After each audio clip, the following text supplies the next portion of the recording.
Good morning and welcome to Breakfast Central. It's the Thursday edition of the show. We're very delighted that you're starting with us to join us for the next 3 hours as we analyze some of the biggest stories that have happened in the past 24 hours and more. Recall that every day on the show, for those who are regulars, we often take your comments on YouTube, and today will be no exception.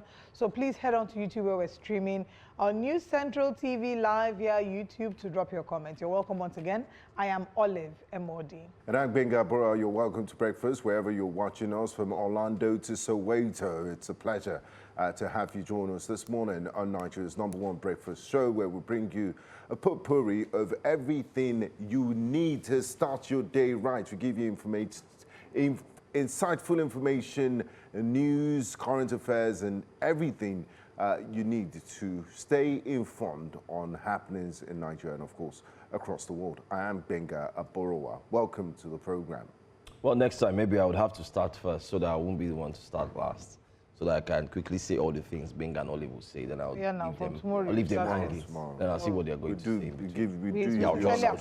say. I'll just capture, the situation and ensure that, just like the president has said, nobody should actually import fuel anymore. Why? Because Dangote. Doesn't that effectively make Dangote? Everybody's focused on Dangote. Monopoly. But they are crying that there's monopoly now. That's the new law. But we're going to talk about it anyway. Welcome to Breakfast Central. Olive, how are you doing, by the way? You good? I'm better. Thank you. Benga, how are you coping with the fuel price? You don't look like it's like this thing is not touching. You look like what we've been going. No, you're not being. I've minimized my movements. No more kurukere waka. If it's not necessary, if it's not work, church, or library, I'm not going. Triangular life. Like you said, the kind of music you listen to, the kind of music you listen to, like you told us, it moves you. Yes, and R.I.P. Ron Connelly. Yeah. Okay, a lot has happened in the past 24 hours, from the young girl called Ella, who had been recording videos documenting the shortage. Not our Ella. Our Ella is still Ella under my umbrella. Not down. Okay. This is another Ella. Wow, this gentleman. Thursday mornings, Benga is always hyper, so it's too early. Let's manage him. It's too early. Oh, collabo.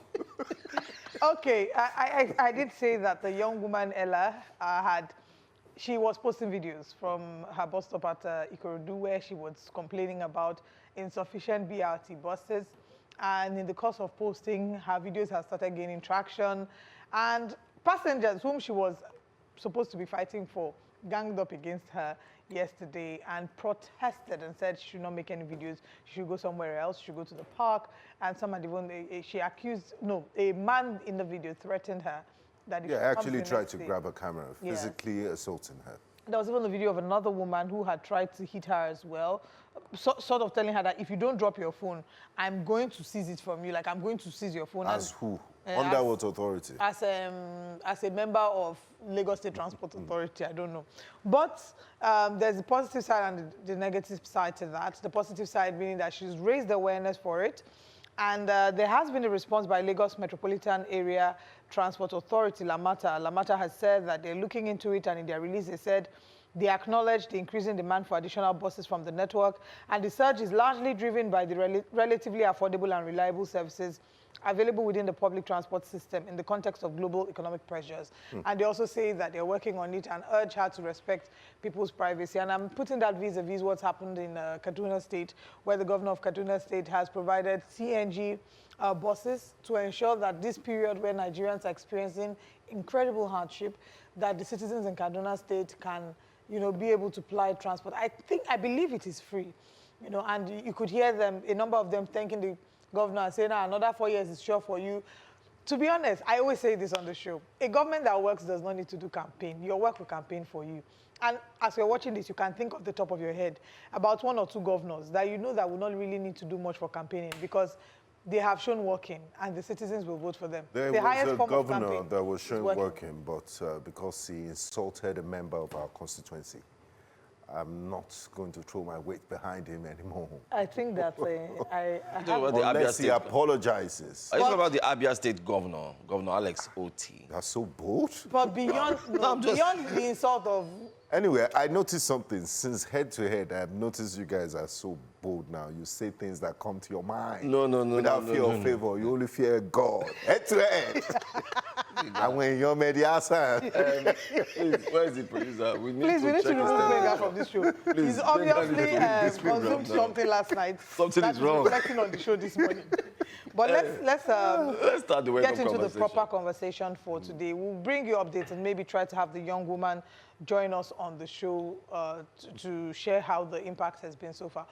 But let's tell you that India and some other yet to be disclosed countries appear to be giving President Bola Tinubu's ambassadorial nominees a polite diplomatic pause.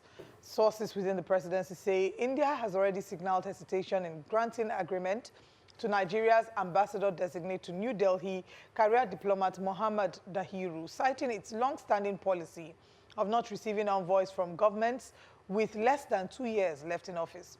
Agreement, of course, is the formal approval of a host country must give before an ambassador can resume duty. Officials say the concern in some capitals is simple.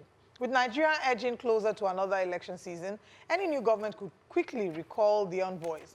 And back home, the president is also facing a different kind of diplomatic moment as leaders in the Kano South Senatorial District reportedly turned down a rice distribution initiative linked to the presidency, saying, while rice is appreciated, what the region truly wants is lasting economic relief. In other words, less stomach infrastructure and more long-term solutions. Shout out to them for it. That's pretty impressive. That's who massive. would have thought that it's really massive that this sort of thing will happen in Nigeria. But back to the ambassadorial stories. I mean, there are consequences for actions. I think the government was too lackadaisical in its approach towards appointing ambassadors. And the only reason why they did at the point they did, they might deny it, is because of the pressure from US President Donald Trump when he put out that tweet of coming in all guns blazing. Like, how do you, I mean, it's almost 3 years into your tenure and you're just, I mean, other countries, serious countries are not going to wait for you, and it's their policy. If you're less than 2 years into an election year, they wouldn't, because you will have to, imagine if there's a change of government, then you go through the same rigors again, presenting your accreditation letter and all of that. And I mean, it's their domestic policy, so you have to respect that. But finally, we've seen the posters, but we're seeing this sort of pushback from New Delhi and others. Let's hope there's a way they can amicably resolve it. And what's so painful is the ambassador designate to India is a career ambassador. I mean, this is the peak of his career. He's been waiting for this. And India is one of the gems of diplomatic postings. I mean, a country of 1 billion people plus, the most populous country in the world, one of the most populous countries in the world. And to have this back and forth, I wonder how they will do it. But I believe the RTI, what's it called? RTI FN, yes, relax, Tinubu is fixing Nigeria group, and the City Boy movement will disagree with the Indians and say, don't worry, second term is probably so that's another guaranteed. Argument, exactly. That's another argument that we've heard. Don't just that take people have started to say that the countries should understand that President Bola Tinubu is coming to a second term, and you would argue that elections have not been conducted. Elections have not been conducted. There's no guarantee. It causes a lot of destabilization. But based on 31/36 that APC tweeted the other day, can you infer one or two? I don't do Baba Ijebu with Nigeria's politics. But just to take us back a bit, it was on the 2nd of September 2023 that President Bola Tinubu recalled the 109 ambassadors. And the question was, why was this happening? He said it was part of his restructuring approach. And you ask why it took him about 30 long months to be able to then appoint these new ones. He approved 65 ambassadors and high commissioners on the 6th of March 2026. And you can see now India is reluctant because they do have a law that prevents you. So what is the cost?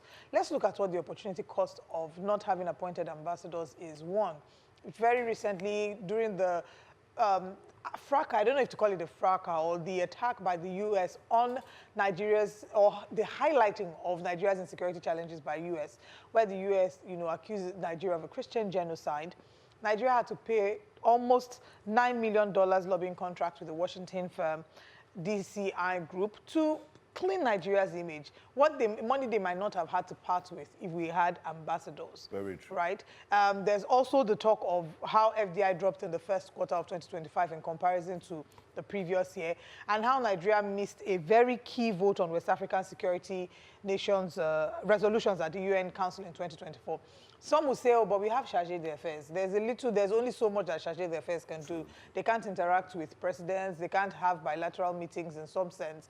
They can't, meet with people more than directors. So they're like junior ambassadors. There's only so much they can do. While we were having ambassadors, or while we were not having ambassadors, Nigeria was sponsoring Hajj to the tune of 90 million naira. We're putting money in several other things, which comes to the conclusion that it was not prioritized as a primary obligation. And now we have election is happening January 16, 2026. So 2027, I beg your pardon. Between March and January 16th is barely a year, and they're expecting these people to take up these ambassadorial lists. And from their perspective, maybe by the next administration, they're coming up with another ambassadorial list. We must act like a nation that has its acts in order.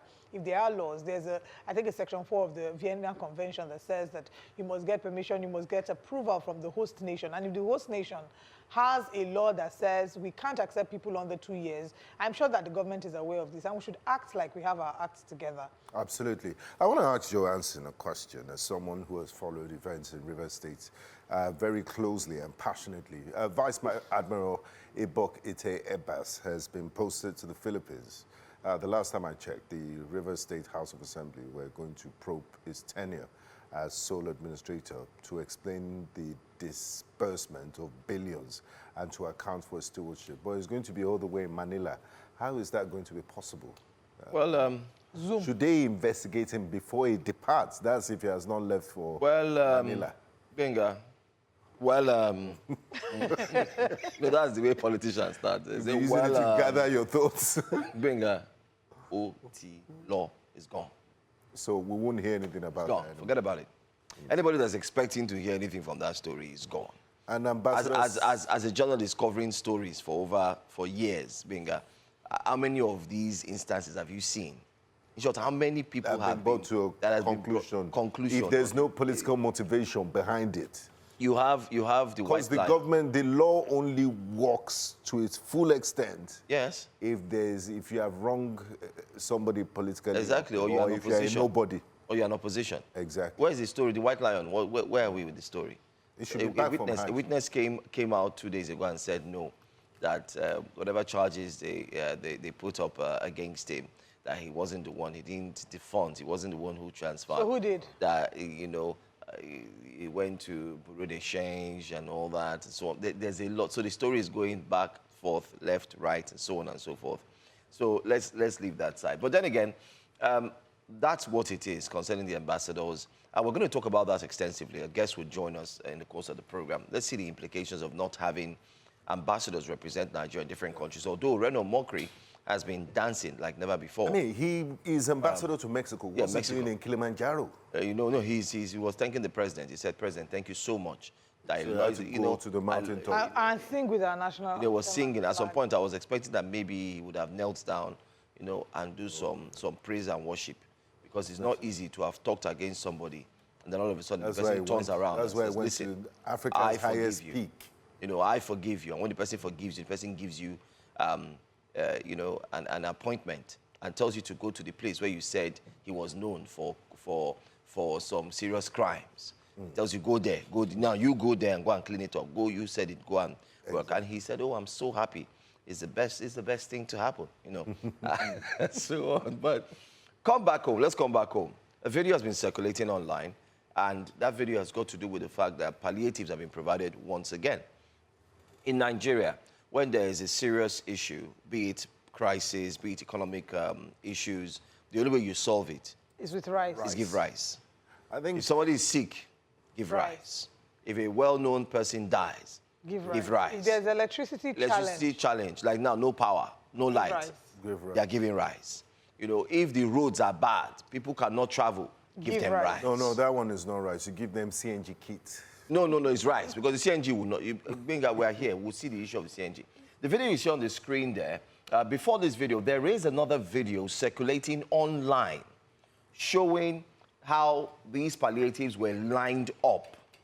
They were lined up so many, and you have them situated in a position where you have people, that's just before the distribution.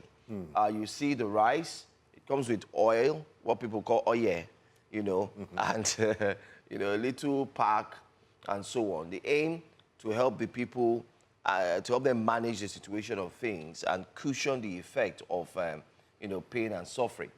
But let's just show you the video.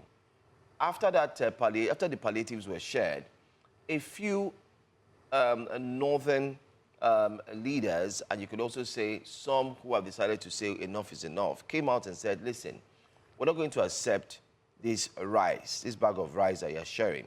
And that's in Kano South Senatorial District. They went ahead to tell them that, listen, we do not want this rice. But let's watch these videos and I'll be right back.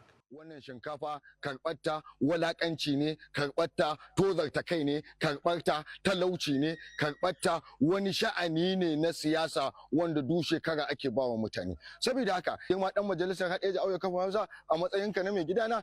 Dakata mai hoto tsaya. Akan dan za a bani wannan kayan abincin da bai kai na 250 ba, sai an mun bidiyo an gaya wa duniya. Anyway, those videos are actually all over social media. And what we're talking about it this morning is that we have a big question to ask. And you, the audience, can also send a response to us. Is rice the problem or the solution to Nigeria's problems? You know, most times, the, how do I put it? Interaction with politicians has always been one way. They take the taxpayers subsidize their lifestyle, everything they do. So once in a while, when they try to show those goodwill gestures in the form of rice, people often tag it as maybe some sort of bribery or palliatives and what have you.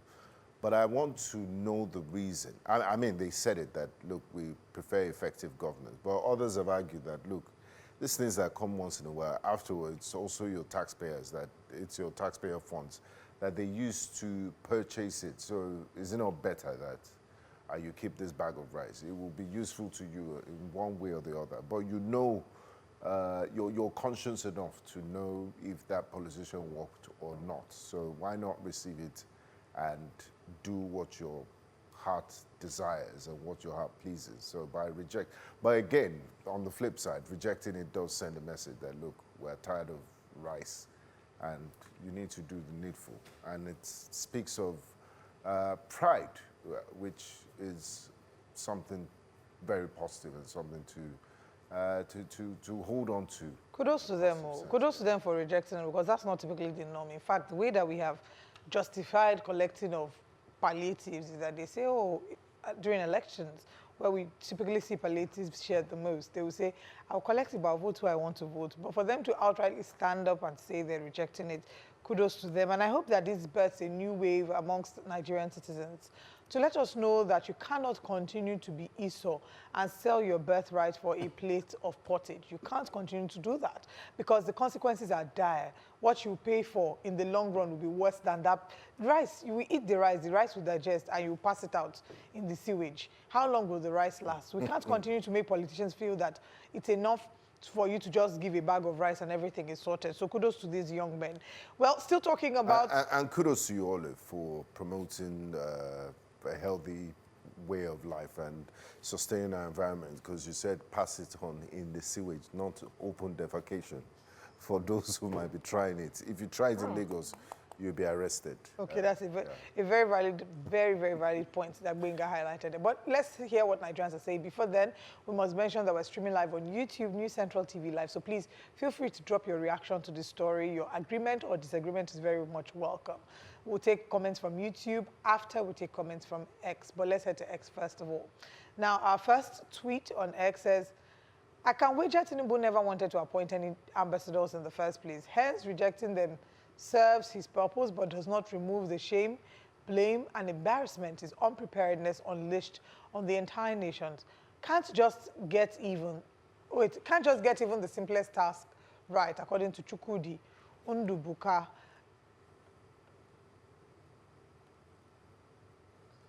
This is Senator Idris Haruna. I'm not sure if he's a real senator, I doubt it. But it says, this is a serious diplomatic setback for Nigeria. If other countries are declining to receive ambassadors designates because of Nigeria's internal political thing, it reflects poorly on the country's foreign policy, planning and coordination. Ambassadors represent the nation and should be appointed and approved in a way that ensures smooth international relations. Delays or missteps like this can undermine Nigeria's credibility and weaken its diplomatic influence abroad.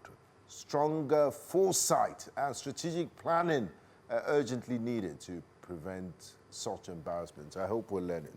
I really hope we're learning. Thank you, Senator Idris Haruna. America says this 2-year rule is a massive diplomatic curveball. If India and others stick to their guns, it effectively leaves Nigeria's foreign missions in limbo until the 2027 elections. Sending envoys this late in the term is proving to be a tough sell on the global stage. And our next tweet, what if there's more than meets the eye? This same Modi visited Israel a few days before the war started and was fully in the know but acted neutral and ignorant. Or is he aware that Bola Tinubu might be booted out of the office by 2027? Sarauta Mariam asks. Imagine appointing ambassadors and other countries are already rejecting them because the administration is almost over. That's diplomatic embarrassment on a global stage, M.M. Umoren says. Can you imagine? In a modern country, anyone who gives out bribes during election is banned from politics and jailed, Idara Aisang says. And this part is in reaction to the palliative story in Kano State. On YouTube, Olaitan Shola says, when Tinubu was campaigning, he said, "Na statistics we want job." They know once they share food, our problem is solved. And then Frank Obute says, APC equals to rice. Victor Okebata says, I see sharing of rice as insulting Nigerians. It makes Nigerians look like beggars. It's very shameful. Still on the comments on YouTube, Frank Obute says, APC will only stop giving rice at the designated bus stop, which is 2027. Who even told you that 2027 is the designated bus stop? They say power corrupts and absolute power corrupts absolutely. Let's not forget that. If APC wins in 2027, they are going to start strategizing. That according to MBS statistics, Nigerian household consumption shrunk by 2.5% last year. So it's another factor. Okay, to share rice. To share rice. Okay. Because you have a government that thinks in palliative. Okay. Palliative. Final comment, which I think is a very important part to highlight on YouTube. Michael says, Tinubu never wanted to appoint ambassadors. Truth is, there was no money to fund them because each ambassador cost as much as $30,000 to resettle. Again, I mentioned that if this was the actual concern, we are busy spending $90 million on Hajj, doing renovations, spending money in places that weren't as important. But you do know that, we spoke to some diplomats in the earlier stages when Nigerians were raising alarm. The foreign ministry said some of the missions abroad were in a dilapidated state. They had to fix them, so on. There's no point of sending ambassadors to places that are not conducive to them to work. There's another side to that. Why did it take so long? So there's another side to that argument. If there was no need for us to send ambassadors, why did you remove the ones who were there?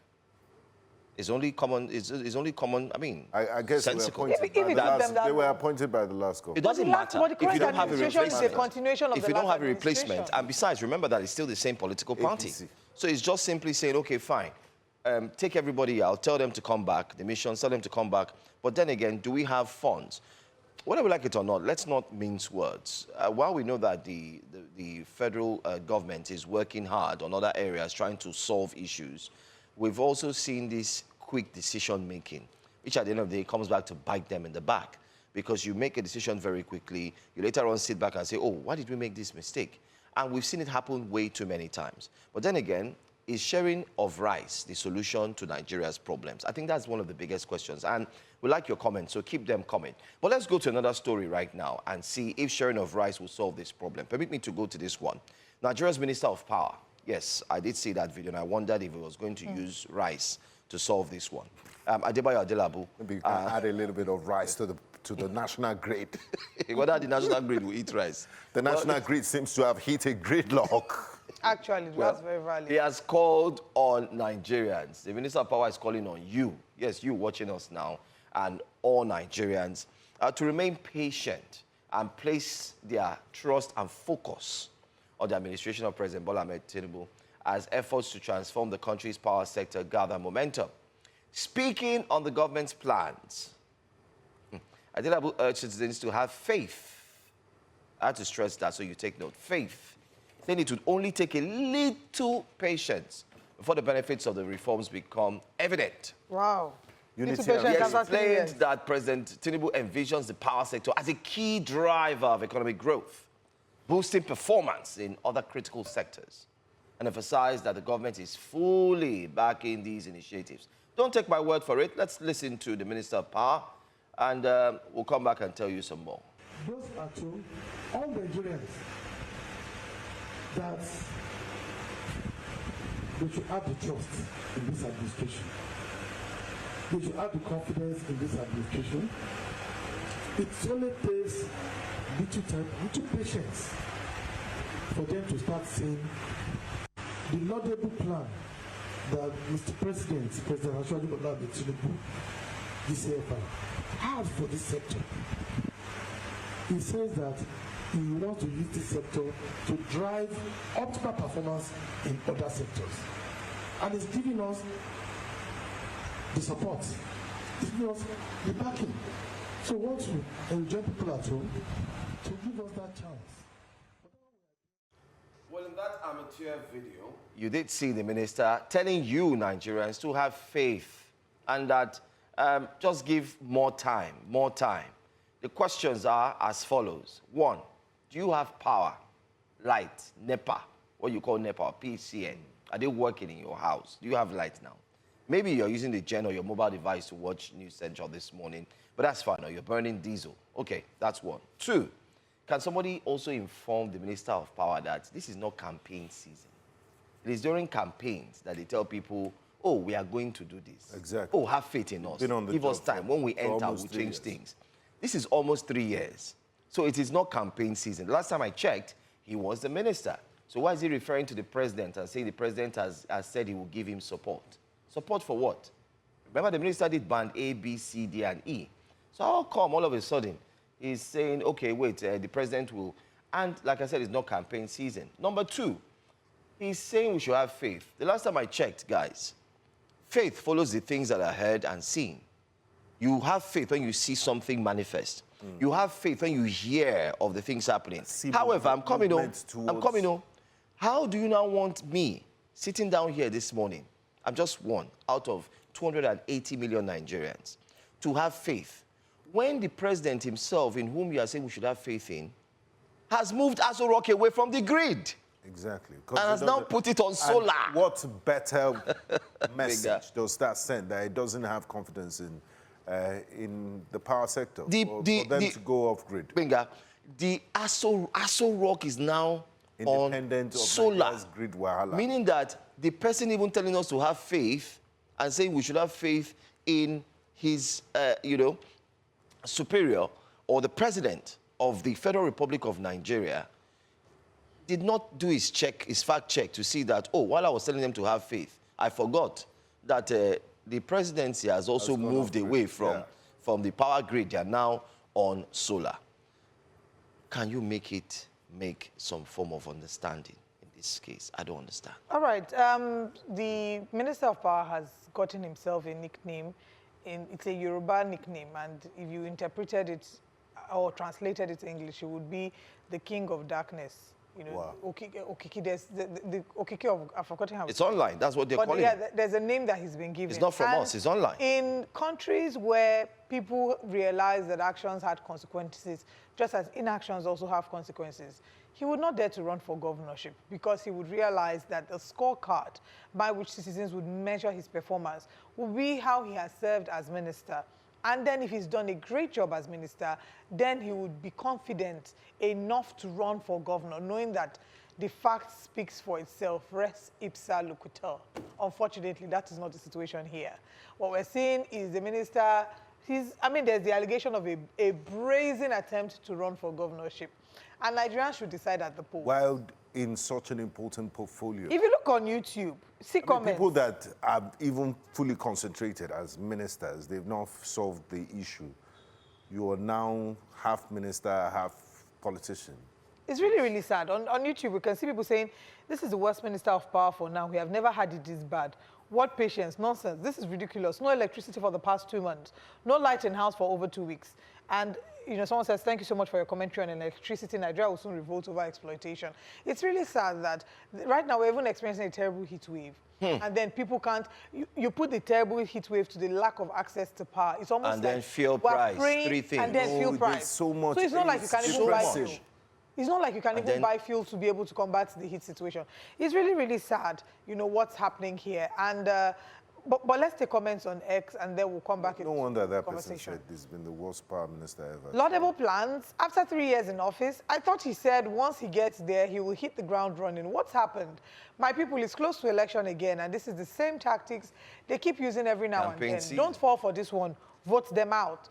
Adewole Adebayo says, imagine a minister campaigning. Since when does a minister start to encourage the electorate? Instead of talking on how to improve your power sector and ministry, what has Nigeria politics turned to? Mr. Prolific asks. Imagine a minister of darkness, see what I said? It's all over social media.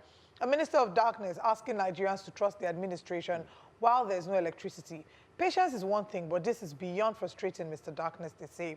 And the next tweet, imagine the Aso Rock Villa switching to solar power and a clown is telling you to exercise patience. Well, they're fit deceive like they did to your fathers in the past. And no be Adewole Adebayo, you are one of the people who make this administration a laughable one. Bayo Blessed says. You look at all these tweets, okay, our last tweet, small patience so that rainy season will come again. And you will start seeing light. Why you people?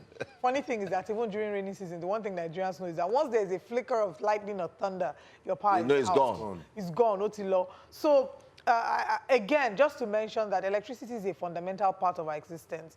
A government, if any government can, if the only thing they can do is provide power, we've fallen down to the barest minimum, as in the bar is really under the ground. But if all they can do, if the only thing they can do in 4 years is provide consistent, affordable electricity, chances are that they will not need to campaign much. Nigerians will vote. I want to ask a question as we go straight to the headlines. Just one question. You may not need to answer. Of all the presidents that Nigeria has had from democracy, what would you remember each president for? I'll start just with 2 and then we'll wrap up. 1, President Muhammadu Buhari, the late President Muhammadu Buhari. You don't need to answer. What do you remember him for? Now, just suppose and compare it to the next name I'm going to call. President Olusegun Obasanjo. GSM. Yeah, I say don't answer. You just know. President Umaru Yar'Adua. What do you remember for? Niger Delta. Just electoral reform. There's something. Yes. You're just fine. All right, so I think the summary of that is we will continue to hammer on the importance of electricity and why they haven't done it here. We have one more story that we cannot take now, but before the show wraps up, I hope that we can take the story about the exclusion of Senator Natasha Akpoti-Uduaghan from the attending of the UN Women Congress and her replacement by a man in International Women's Month. What an irony. We'll go into the details of that story much later and talk about, you know, what the fears are. Maybe they're afraid that she will speak up like she did at the last... This is shocking. It's shocking.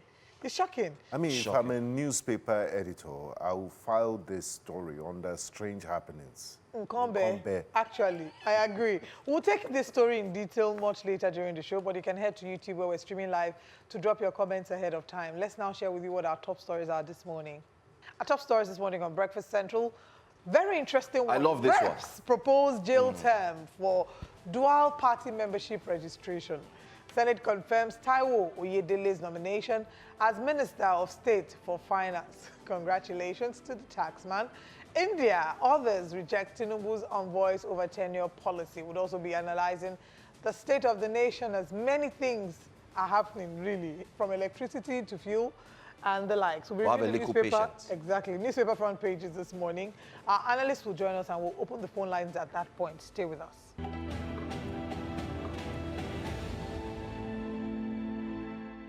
You're welcome back to Breakfast Central. Nigeria's electoral system may be heading for stricter regulations as the House of Representatives moves to clamp down on politicians who belong to more than one political party.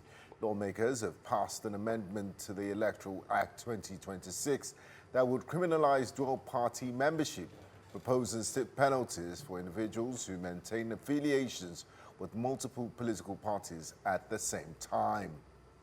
Well, let's tell you that under the new provision, anyone found guilty of belonging to more than one party could face a fine of up to 10 million naira, a 2-year jail term, or both upon conviction. The amendment also stipulates that such membership would be declared null and void, effectively stripping the individual of recognition by any political party until their status is regularized. Lawmakers say the proposed change is aimed at strengthening internal party discipline and not forgetting to closing loopholes in the political system and improving electoral integrity as Nigerians prepare for future elections. But to help us unpack the implications of this amendment and what it could mean for party politics in Nigeria, we're joined by political analyst Charles Adewole and also Regional Advocacy Officer, West Africa Democracy Solidarity Network, Austin Aigbe. Well, let's start with Mr. Charles, who joins us this morning. Good morning to you, Mr. Charles, and thank you so much for taking time out to sit with us. Thank you. Thank you for having me. Thank you. Okay. We'll also find out if Mr. Austin has been able to connect, and hopefully the network will allow him to be here with us as well so he can share his thoughts on this amendment. Well, let's start off with the first question. What's your take on the amendment that's been made on the Electoral Act? Now, anybody who has been caught or is caught belonging, as it were, to two political parties, the results definitely doesn't look too good.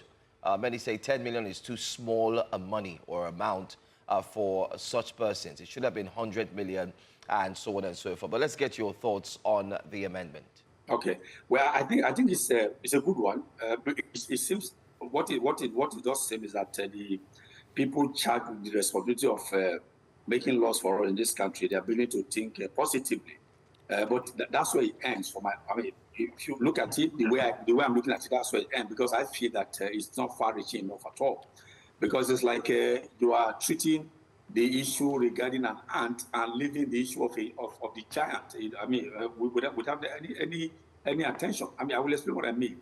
If you take a look, you start saying that people should not join multiple parties. But what about those who are engaged in decampment and still retaining their mandates? How about that? For me, I think that should even be the case in point, that the reps should even be looking at, not people joining multiple parties, okay? Because if you have any evidence, is it that somebody is going to be clutching both the membership card of Party A and membership card of Party B and Party C? I don't know how they want to determine those who are membership of multiple parties. But the one I think that will be dear to Nigerians is for particularly the governors and these reps and senators that are, decamping from the party that gave them the mandate, collecting mandate of the people. They gave them the mandate to hold a trust for them. Then once they get in there, they think they can just, because of flimsy excuses of maybe crisis in their own party, then they jump ship and they are retaining the mandate that was given to them by a particular party. So you are shortchanging one party that gave you a mandate, and then you are enriching the other party that didn't work for your victory. For me, I think that this issue of penalizing dual membership or whatever is not far-reaching enough. What you find now is the giant I just mentioned, that people, when you want to decamp, there's no problem, but you must drop the mandate that you enjoy, that was given to you, in trust by a particular people who surrendered a mandate to you collectively to vote for them, using the party as the platform. So you can't take my mandate and then you make me lose, and then you take the mandate to another party for the party to gain. That's exactly what I think is more important than this issue of jail term for dual party membership. And quite frankly, many people would agree with the position that you've taken, because it's a betrayal to the people who voted you. For them to have voted you, we don't vote individuals as much as it is political parties. So you vote a political party, it's the vehicle that brought person A into power. At the moment they've consolidated power, they then decide it's time to move to B. What happens to the citizens that voted person A into power? Let's bring in Mr. Aigbe into the conversation. Mr. Austin Aigbe, I know you've heard his submission as well, but let's get your general sense. You know, does it make sense, this new introduction into the electoral amendments, you know, stating that anyone who's a member of two dual political parties, you know, will be fined? They want to criminalize it. Also, are there maybe reference points of how this has happened in other countries that, you know, we can take notes from? Thank you very much, and thanks for having me. And good morning, Nigerians. So let me tell you that this is an afterthought. It's an afterthought, apparently, after the congresses of the ruling party, recognizing that some members or some parliamentarians made decamp if it become obvious that they are no longer going to be part of the system. I'm very conscious of my choice of words. You recall in 2014 how people had one leg in PDP and one leg in the new form APC. And what happened was that when PDP messed up with them, they didn't wait 1 minute. They moved straight to the APC, and many of them today who are now in APC actually did that on the day of primaries of the PDP. The moment they lost ticket, they just moved. And that we complain, and they say, well, it's allowed. There were proposals in the party constitution. I mean, I talked about waivers that you can move and they can forgive you or allow you. Those waivers allow such individuals to move from party A and just move to party B and still contest and still retain their ticket and still go ahead to become governors.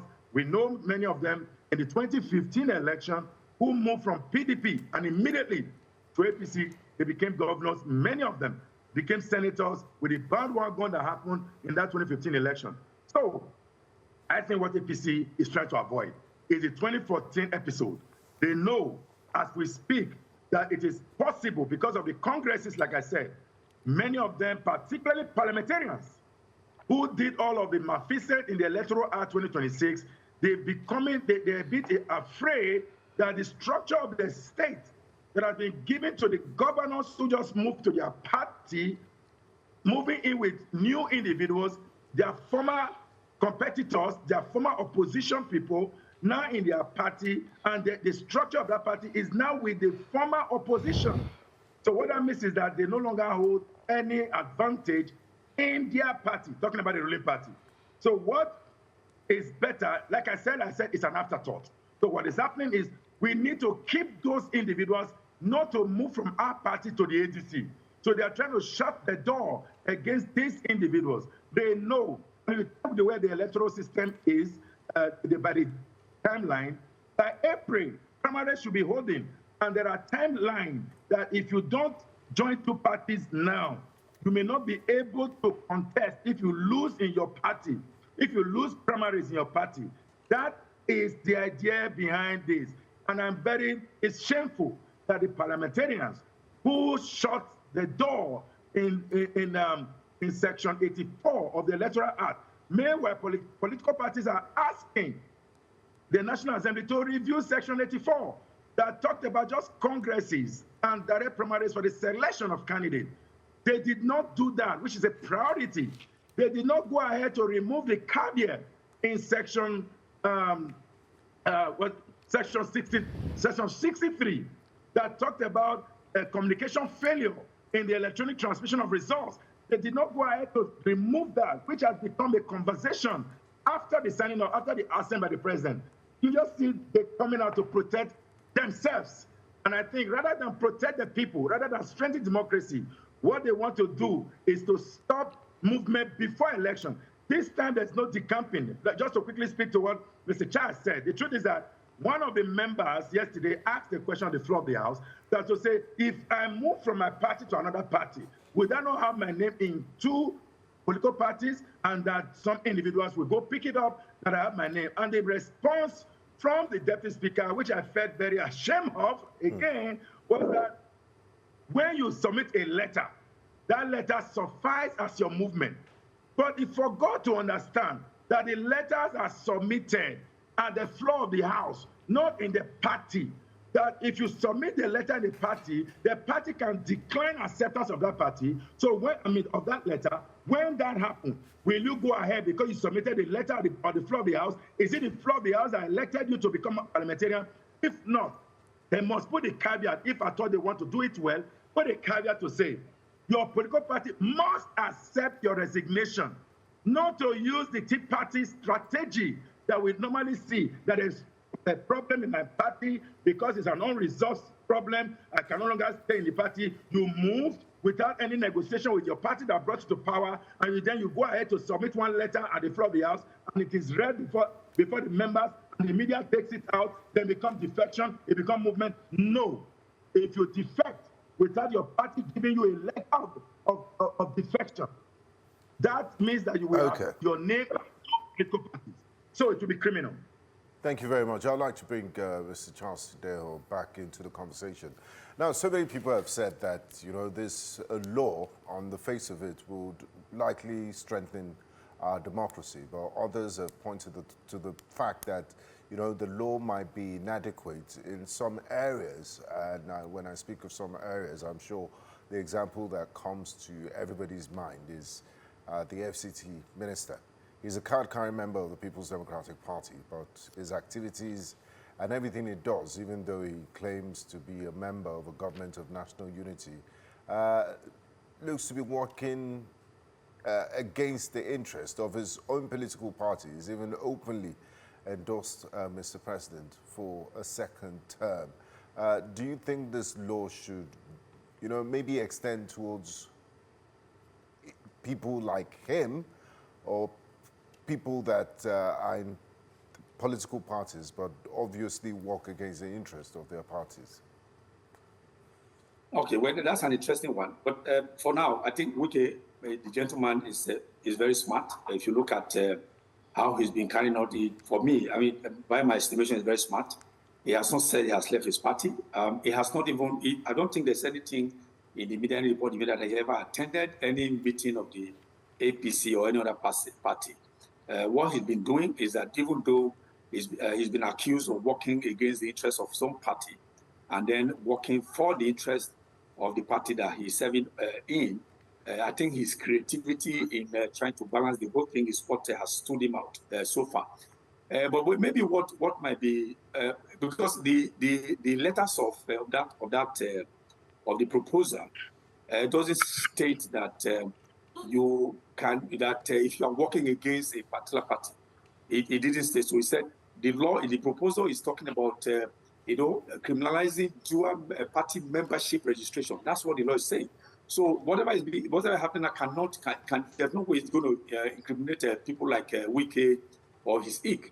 Because what Wike did is that he's working, as you said, for the. It's not even working for the government, or if you might agree, he's working for Tinubu because Tinubu invited him. And if you say that people should not work for a government that they've been invited to work in, I don't think that's going to work well, because people all over the world, they always form government of national unity. So, but what I think may have to appear in that proposal, the proposed bill, is that if you are invited by the party in power, then there's a necessity for you to drop your membership of the party you are leaving to work for a party in power. And if you do that, that could of course criminalize people like Wike. But if the law is very silent on whether you can keep your party and still work for the party in power, our government of national unity, people like Wike and people who are going to be coming behind him may find a way of shortchanging the system. But if it can be expressly stated that if you are invited by the government in power from another party and you feel led to go work for that government, you need to, as a matter of necessity, drop your membership of the party you are coming from. I think that will also work well in the way it is. But as it is structured, Wike has not broken any law at all. And as I said, he doesn't attend meetings of the APC or any other party. What he's doing is that he's still a member of PDP, and he's also making it even in national affairs, because there's always trouble. You have, whether it is the Magun camp or so, but he's always there in the news and is tied to the apron strings of the PDP. Nothing is written about him that ties him with the APC. So as I said, maybe it has to be included in the proposed bill that if you're going to be serving a government of national unity, you need to drop your membership of the party you are coming from. Maybe that will make it make it clearer and cleaner. I think the concern also is what would actually define official dropping of membership, because what we've seen, we saw with Rivers State, for example, where members of the House said they were leaving one party to another. After a while, they came back and said they didn't leave the party. Maybe you do the Obasanjo style, hand over your card for somebody to tear. Tear it for you. So that may be a major concern, you know, how we will determine what constitutes leaving one party and, you know, joining another. And from where we stand, I don't know that there are any people that are actively registered under two political parties. But I'll come to it's not likely. Exactly. It's not likely. It's not likely. So the spirit of this is also something that, you know, comes to concern. Although I do like the explanation that Mr. Igbe has given, that it is a proactive measure to prevent people from, you know, jumping from one party to another. Mr. Igbe, we have 31 out of 36 now in the APC. Elections are coming. January 16th presidential election. But let's talk about, you know, the perspective that other guest has just highlighted about how it's not necessarily about moving from being a member of two parties, but actually moving from one party to another. Is there a way that this could have been framed to prevent the decamping, the constant decamping, and is it too late to include that in the amendment? Okay, so let me state that I don't know if my brother, Mr. Charles, has followed media narrative. The President of the Federal Republic of Nigeria told the governor of Rivers State that Wike is the leader of the APC and the leader of the PDP, that he should be loyal to him. That is enough statement that guarantees a dual role. But again, whether his name is in that party is secondary. He's a leader. So it makes commentaries, strong commentaries in the favor of both. And you know what's happening in the APC as of today. I mean, of PDP as of today. You saw the Court of Appeal judgment. You saw the request for settlement. I mean, those are secondary. But in any case, there is nothing wrong you working for a government in power when you are in the opposition. There's nothing absolutely wrong with it. A government in power can decide to say, I see strength in Mr. A or Mrs. B or Professor D in the opposite party. Please come on board. Let's work together to fix this country. Don't forget, after politics is governance. Even though in Nigeria, we can hardly separate both of them.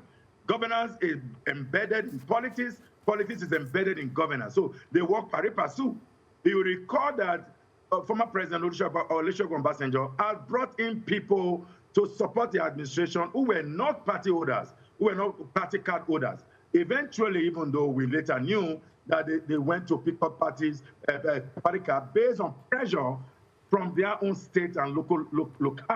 So, but having said that, there is absolutely nothing wrong in serving in government, not serving in political party. There are two different things. We must separate them in ensuring a very fair conversation. Having said that, 31 out of 36, we have, even though this scenario is a bit different from what we saw in the lead up to the 2015 election. We literally saw this too. Everybody went to PDP because it was in PDP you could win elections. But look at what is facing PDP today. As at the time, the PDP ought to have put measures in place to curtail what the APC is doing now. I mean, APC, like I said, just learned. I mean, they don't forget they were in the opposition. They pressured the government. I heard you a few minutes ago talking about power. Part of the commentary that came during the time of fighting PDP was that any government that cannot provide electricity in 6 months should resign. Here we are. It's 2 years after. So by the time ahead of 2027 election, by the time campaign starts, you're going to see another narrative of power that we did everything. Maybe they could even accuse the opposition of frustrating their effort. I mean, literally almost 8 years in former President Buhari's administration, he literally blamed the opposition for the failures of the administration. Every time it's PDP, corruption is fighting back, and all of that, whether you took all to deal with issues. So what we are going to be seeing, and that is why this caveat has been introduced. Like I told you, it's an afterthought. They recognize very strongly that the best way to keep our members in, anyone that mistakenly jumped ship to the ADC and contest, they will begin with judicialization against them. What that means is that all of the APC members today recognize that they needed to be in APC to secure ticket. Okay. If they lose the ticket, they cannot go to another party. They know what it will mean in court.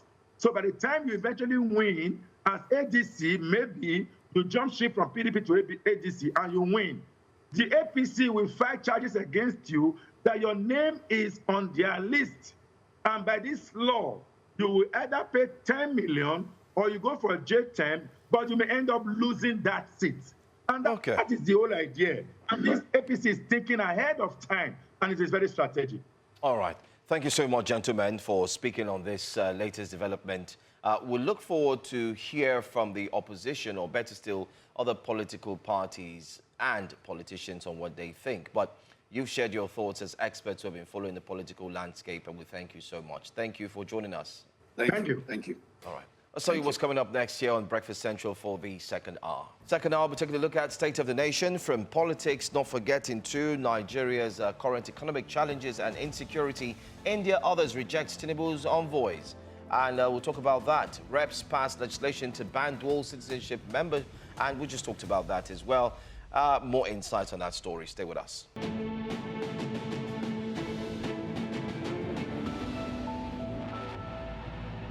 Welcome back to Breakfast Central. As the 2027 elections draw closer, one voice is asking Nigerians not to fall for what he calls recycled politicians. Adewole Adebayo, presidential candidate of the Social Democratic Party in 2023, says many of those positioning themselves as opposition leaders today are the same people who contributed to Nigeria's current political and economic mess. He insists that simply replacing the current administration with familiar faces from the past won't deliver the charge and the change the Nigerians desperately are asking for and seeking. Now, this morning, we'll take a look at that warning and ask, is Nigeria truly ready for fresh leadership, or are we stuck in a cycle of recycling the same political class? Joining us for this discussion is the former presidential candidate of the Social Democratic Party, SDP, in the 2023 general elections, Prince Adewole Adebayo. Good morning, and thank you very much for joining us. Good morning, and God bless Nigeria. All right. You've warned against recycled or recycling politicians. And I mean, that's something that Nigerians have constantly picked and highlighted in the appointments that we've seen. But critics might argue that you are also a part of the political class that you warned against. How do you react to the position of the critics, and what perhaps makes you different from them? There's no rational critics who will say that someone who has not had a political office before, who is a professional and who has shown his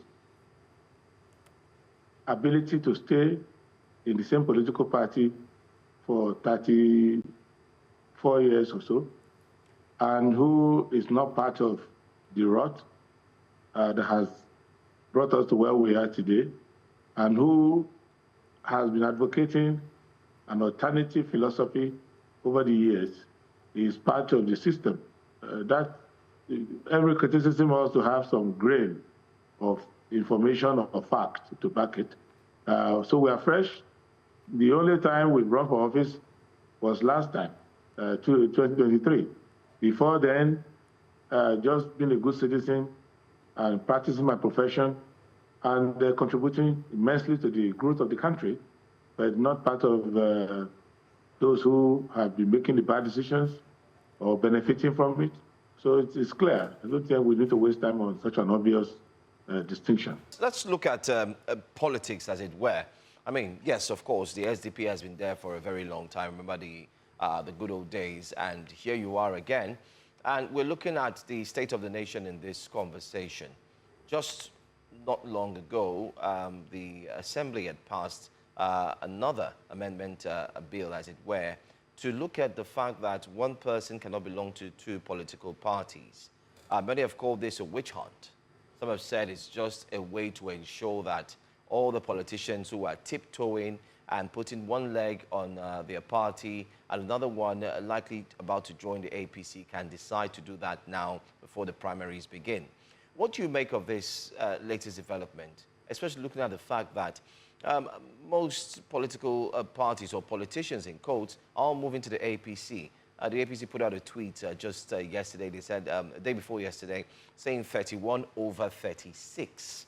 Are you in any way worried that we're moving very closely to a one-party state? No, we cannot be a one-party state. What is happening is I'm concerned that National Assembly has become a theater of the absurd, and they are legislating for one person. So they are doing legislative lynching. Number one, it is unconstitutional to prescribe or punish a person from joining any political parties.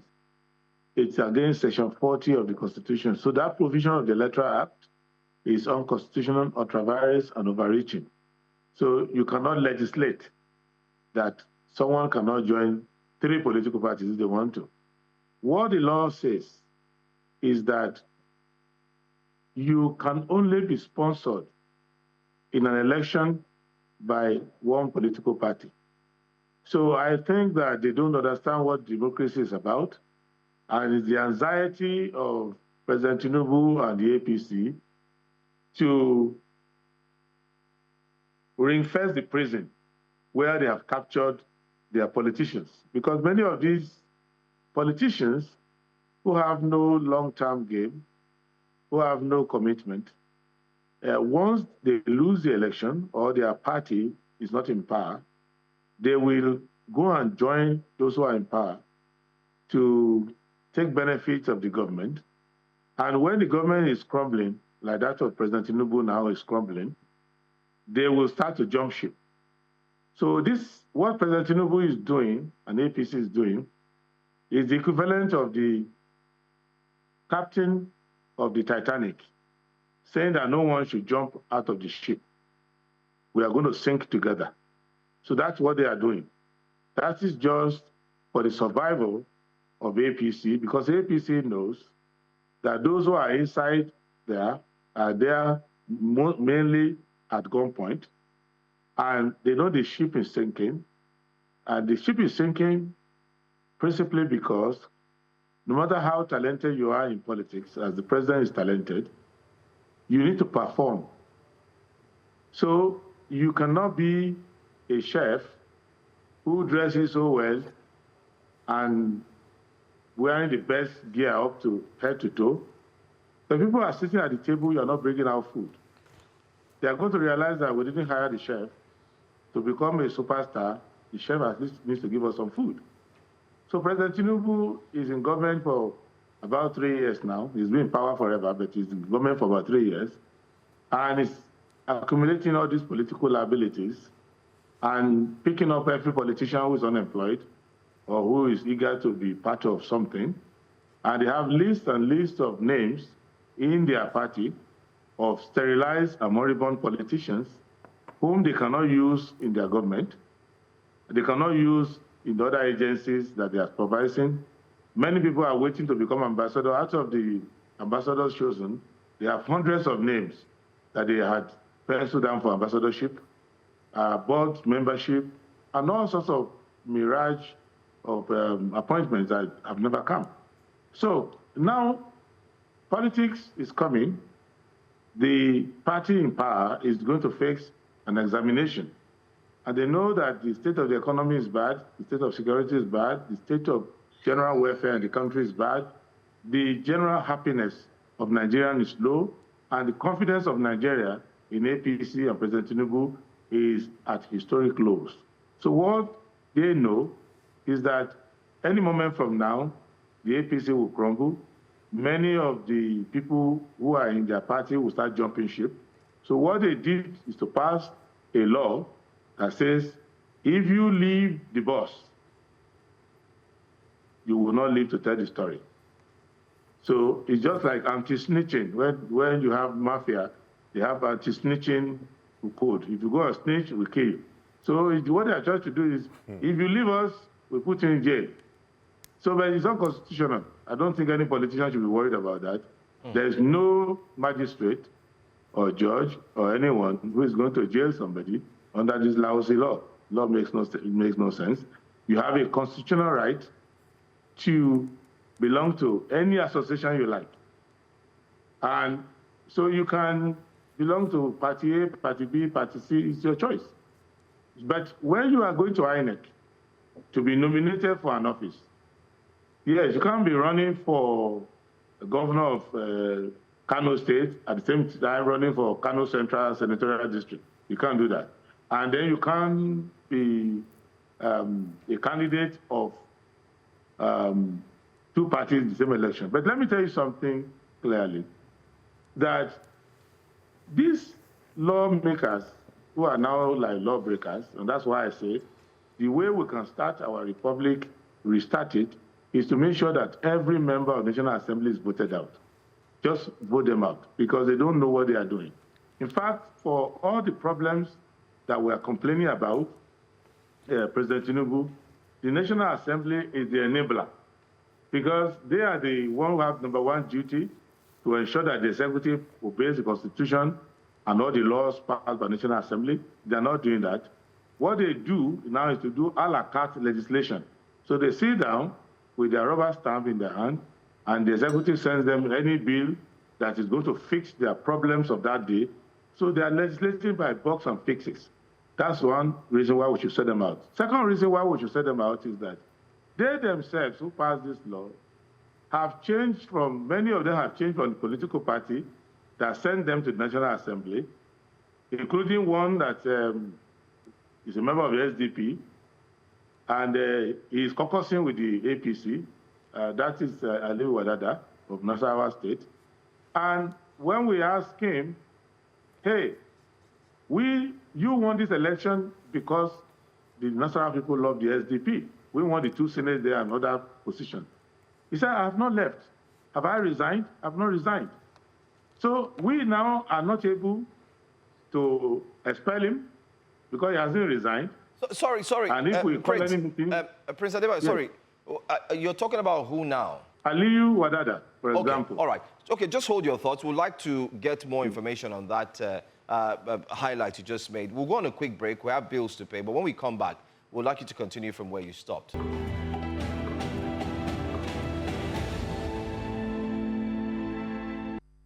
Welcome back. We're still looking at the state of the nation. We have Prince Adebayo who's joining us, looking at the current amendment in the Electoral Act that does not allow any politician to belong to two political parties. And we're looking at the implications of this. Back to you. You were talking about a member of the SDP and the current decisions that are being made and his statements as well. Please go ahead. Saying is that they are legislating out of guilty conscience. Because all the things they're legislating against, they are the things they are doing. They don't stick to the party that elected them into the National Assembly, for example. I don't want to talk about the governors. They've all gone to surrender to the APC. But even in the case of Samfara, it's changed many times. But what I'm bringing out of this is that in our case now, Aliyu Wadada was elected on the basis of the SDP, on the platform of SDP. He was one of our two senators that we won out of the three in Nasarawa State. But you will see his posters everywhere with APC logo, but he hasn't resigned. We've called him, what's happening to you? Well, I don't know who the picture said anywhere. I can't stop them, but I'm still with you. So now that's that. Then look at it, that President Tinubu himself is now being said to be the presidential candidate of APGA. Because APGA, All Progressive Grand Alliance, it's a political party well known in Nigeria, and they've come out openly, the lawyer, Barrister Sly, he who is national chairman, has opened his mouth to say publicly, the party as a group, at national level, highest level, has said, President Tinubu is going to be their presidential candidate. So nobody should worry about double membership, because you are not going to jail over it. If you are going to jail, you are going to meet President Tinubu already in the cell waiting for you, if that's what they want to do. Because in reality, he is now a candidate of the APGA, presumptive candidate of the APGA. And APGA says we are waiting for APC to adopt him officially, and a second after that, he's going to be our candidate. So what is all this? But they are legislating out of guilty conscience, because this is what they did to President Jonathan. They got all his people to start leaving him, becoming new PDP. That's how Rotimi Amechi left. That's how Saraki left. That's how Tambua left, and so on and so forth. So this is what they are now painting in their head. They are having nightmares every night that the APC reign is coming to an end. We are now in crisis. We can't satisfy the people, and our party is going to collapse very soon. And many of the people who are hanging around us here at gunpoint, their mind is not with us. They are going to start leaving. So what do we do, boss? Then the boss says, go and pass a law as a warning to all of them, as a chilling effect to all of them, that if you leave us, in addition to all the other harassment and everything I've been doing, I am going to make sure that you rot in jail. So now, every political party is to submit the name of its member, their polling unit, their NIN, maybe very soon they will add BBN, and maybe some sample of your DNA to put in the thing so that they can watch you everywhere. All of these anti-democratic measures are more reasons why Nigerians should just relax. Okay, just Prince Adebayo, I'd like to comment at this point. You mentioned something quite interesting, that they're having nightmares that the APC reign might be coming to an end. The numbers speak a different reality. Currently, as we speak, 81 out of 109 senators belong to the ruling APC, and 31 out of 36 governors also belong to the APC. So how are they worried that the rule might be coming to an end? And are Nigerians in such awe of the APC that they have such huge numbers in parliament and in the number of governors? Does it mean that opposition parties like yours have little or no chance of disrupting the current APC hegemony as we see in the country? No, we see it contrarily. You see, one, the number they have got in National Assembly was not got by popular vote, was got by poaching lawmakers. And they know that the way they poach them easily, another party can push them back. That's why they're passing these laws now. Secondly, the fact that you have all the governors, have all of this, you need to realize that the darkest hour of the night is the beginning of the dawn. That is just a geoscientific fact. When a Leviathan, when a priestly body appears to be the strongest, that is when they are going to collapse under the gravitational weight of their own confusion. APC, they know that they met the PDP at its peak. At that time, netizens of the PDP, including the late Chief Tony Aneni and many of their leaders, and Colonel Ali, were saying that the PDP will reign for 60 years. And less than 60 weeks later, they were in tatters. So these people who are running the system now are highly experienced destroyers of political systems.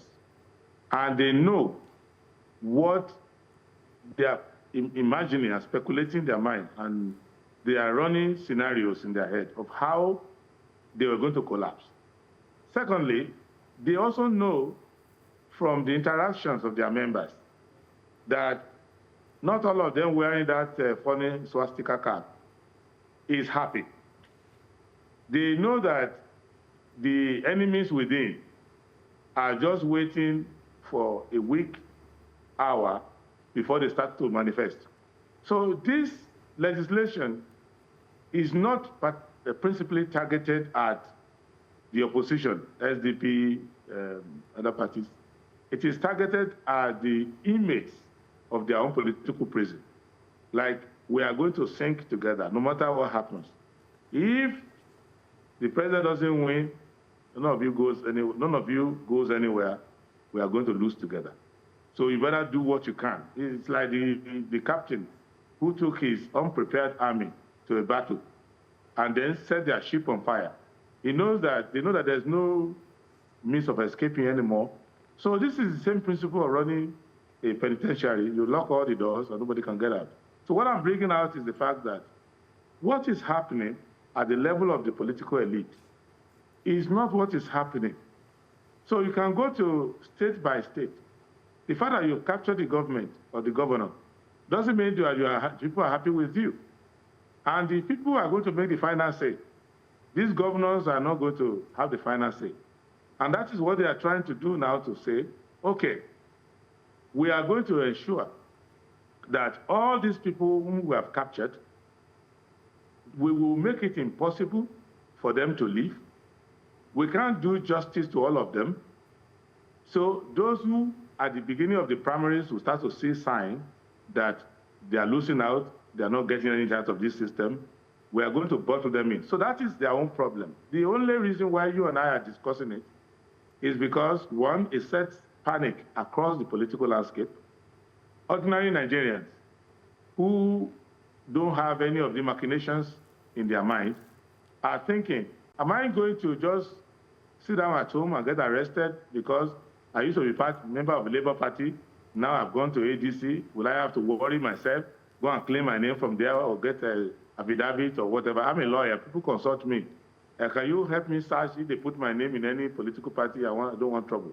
So we are telling them, don't worry yourself. This law is not made for you. This law is just made for the political manipulation of the president and his cohorts. And in any case, the law is unconstitutional. No magistrate, I can tell you, no magistrate is going to enforce that law. Because all you need to do is show Section 40 of the Constitution and say the provision is unconstitutional. So that doesn't work. But don't worry about APC and their 1 billion governors. They have 31 state governors. In addition, they have the governor of Central Bank. So they can have all of that. But why is it, therefore, that you have 81 senators, you have 31 out of 36 governors, plus the CBN governor, but you are tricking and manipulating the Electoral Act? You don't want the result to be transmitted mandatorily, electronically. You are making all these manipulations. You don't want political parties to do indirect primaries, which is the reasonable thing done all over the world to save costs, because you can't expect 19 million SDP members to come into one stadium. How do you do the accreditation? And are you going to get SDP to go and form another INEC inside the SDP and be conducting election from state to state? How, in the period of time given for the election, how can we go around 36 states conducting primaries in Rivers, in Sokoto, in all of these places? And if in a place like Nasarawa, where we are popular, we have like 1 million members, how do you accredit 1 million members and go up and down? So the point I'm making is that these are not the signs of a confident system.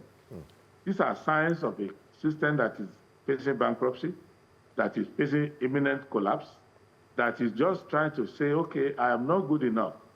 If I can't have it, nobody will have it. If the APC is not going to win, we will break down the system. Okay. And that is why we are holding meetings to ensure that people relax. Don't do anything, just relax. Okay. Let them, just be watching them as they're doing their manipulation, register to vote, support your own party. On election day, cast your vote, stay there, count the vote, and you will see them no more. They'll be gone like a flash. Okay, all right. We'll go on another break. When we come back, we have like 2 more questions to ask before we call it a wrap. We've talked about the political aspect of things. We'd like to look at the other aspects concerning the state of the nation. So please still stay with us.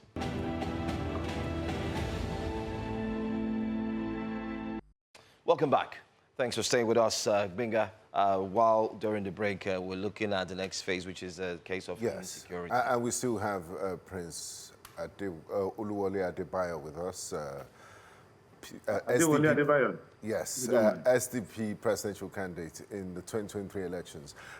Prince Adebayo, in the year, I believe, when former President Goodluck Jonathan was in office, President Tinubu actually told him that he should resign if he cannot deal with insecurity. And we've seen the terrible state of insecurity in the last few years. I mean, it's Nigeria is in the top 5 most terrorized countries in the world. What's your assessment of this administration when it comes to security? And do you think there's anything more they can do? They've sought the help of the most powerful military in the world, the United States.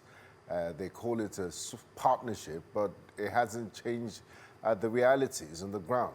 So as a law-abiding Nigerian, as somebody that is very passionate about the affairs of the country, do you have any other suggestions on what they might do to improve security in the country? The long-term, the most sustainable thing we can do is to rejig our armed forces. And the first step in that is to change commander-in-chief.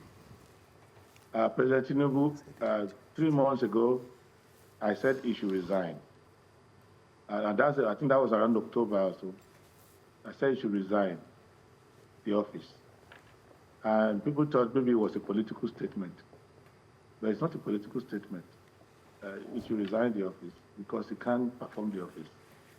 And the Americans had not even come throwing bombs and all of that at that time. And they hadn't come to start supervising him. So they tell him what to do.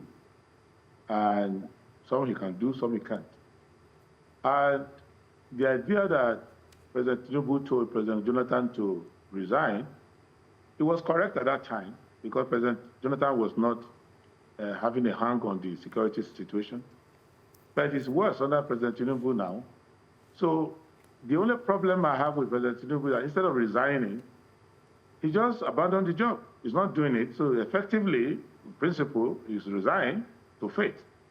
And I'm not saying this just to make politics out of it, because lives are involved. Yesterday in Kwara, I got reports sent to me by my own supporters in Kwara saying, pray for us, this is the situation, what's happening. And all over the place, I travel around the country. I was in Abia yesterday, Kaduna, day before yesterday, and I'm in Nasarawa tomorrow. We go around the country, and I'm going to Zamfara the day after. Everywhere you go, people worry for themselves and worry for you. So President Tinubu is not handling the situation. And yesterday, I saw the charge that he gave to the armed forces. That charge is a chilling charge because I don't know what he discusses with the service chiefs when he's with them and the security operators, and I don't need to know all the details. But what he said openly is something for every Nigerian to pray over and to worry over. He said that Nigerian forces should not surrender. So he's not saying that Boko Haram should surrender, the terrorists will be defeated. As Commander-in-Chief, the only thing he can say to his armed forces is Nigeria cannot afford to surrender to terrorists. So he is now operating on the doctrine of stalemate. Not that he's going to get rid of the terrorists, or he's going to apprehend and arrest all of them, or decimate and delete all of them. He is saying that we, Nigeria Armed Forces, and Nigeria as a country will not surrender. So you are not fighting Russia or the US or Ukraine. You are fighting a bunch of terrorists and bandits who you should be able to flush out in record time. And you blown trillions of our money. But Or you can tell the armed forces in a shaky voice. I'm sure your editors or producers can find that video if you have time for it. You can play any time, review it. He literally said, we have all these problems, all of that.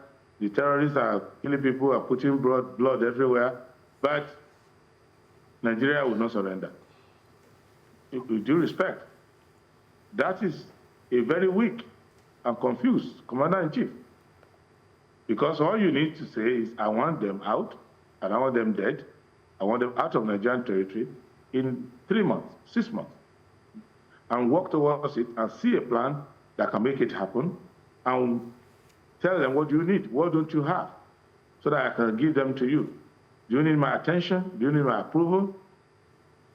So right now, the armed forces occasionally come to give press conferences, and the terrorists also give press conferences. So the president now has mismanaged and balkanized the country.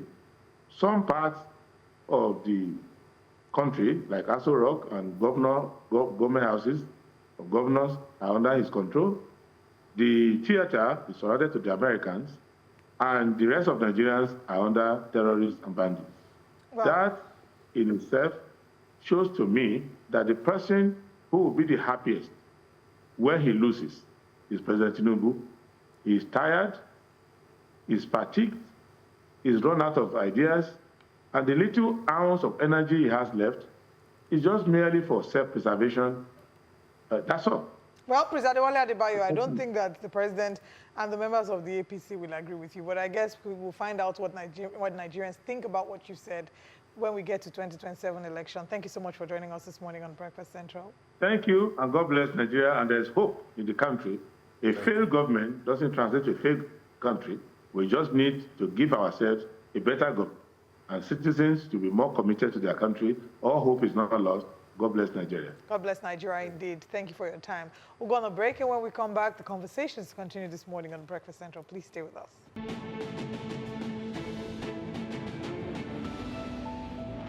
Welcome back. It's been months of empty seats in our foreign missions, and just when the president finally names his envoys, the door is being slammed in our faces as India and several other countries have rejected President Bola Tinubu's ambassadorial nominees. Now, why, you may ask? They say Nigeria's short tenure policy makes it pointless to accept envoys from a government with less than 2 years left in office. Now, this has been interpreted in different ways. There are those who consider this a diplomatic embarrassment because it raises serious questions about Nigeria's foreign policy credibility. What does this mean for our global standing, for our trade relations, and for the image of President Tinubu's administration?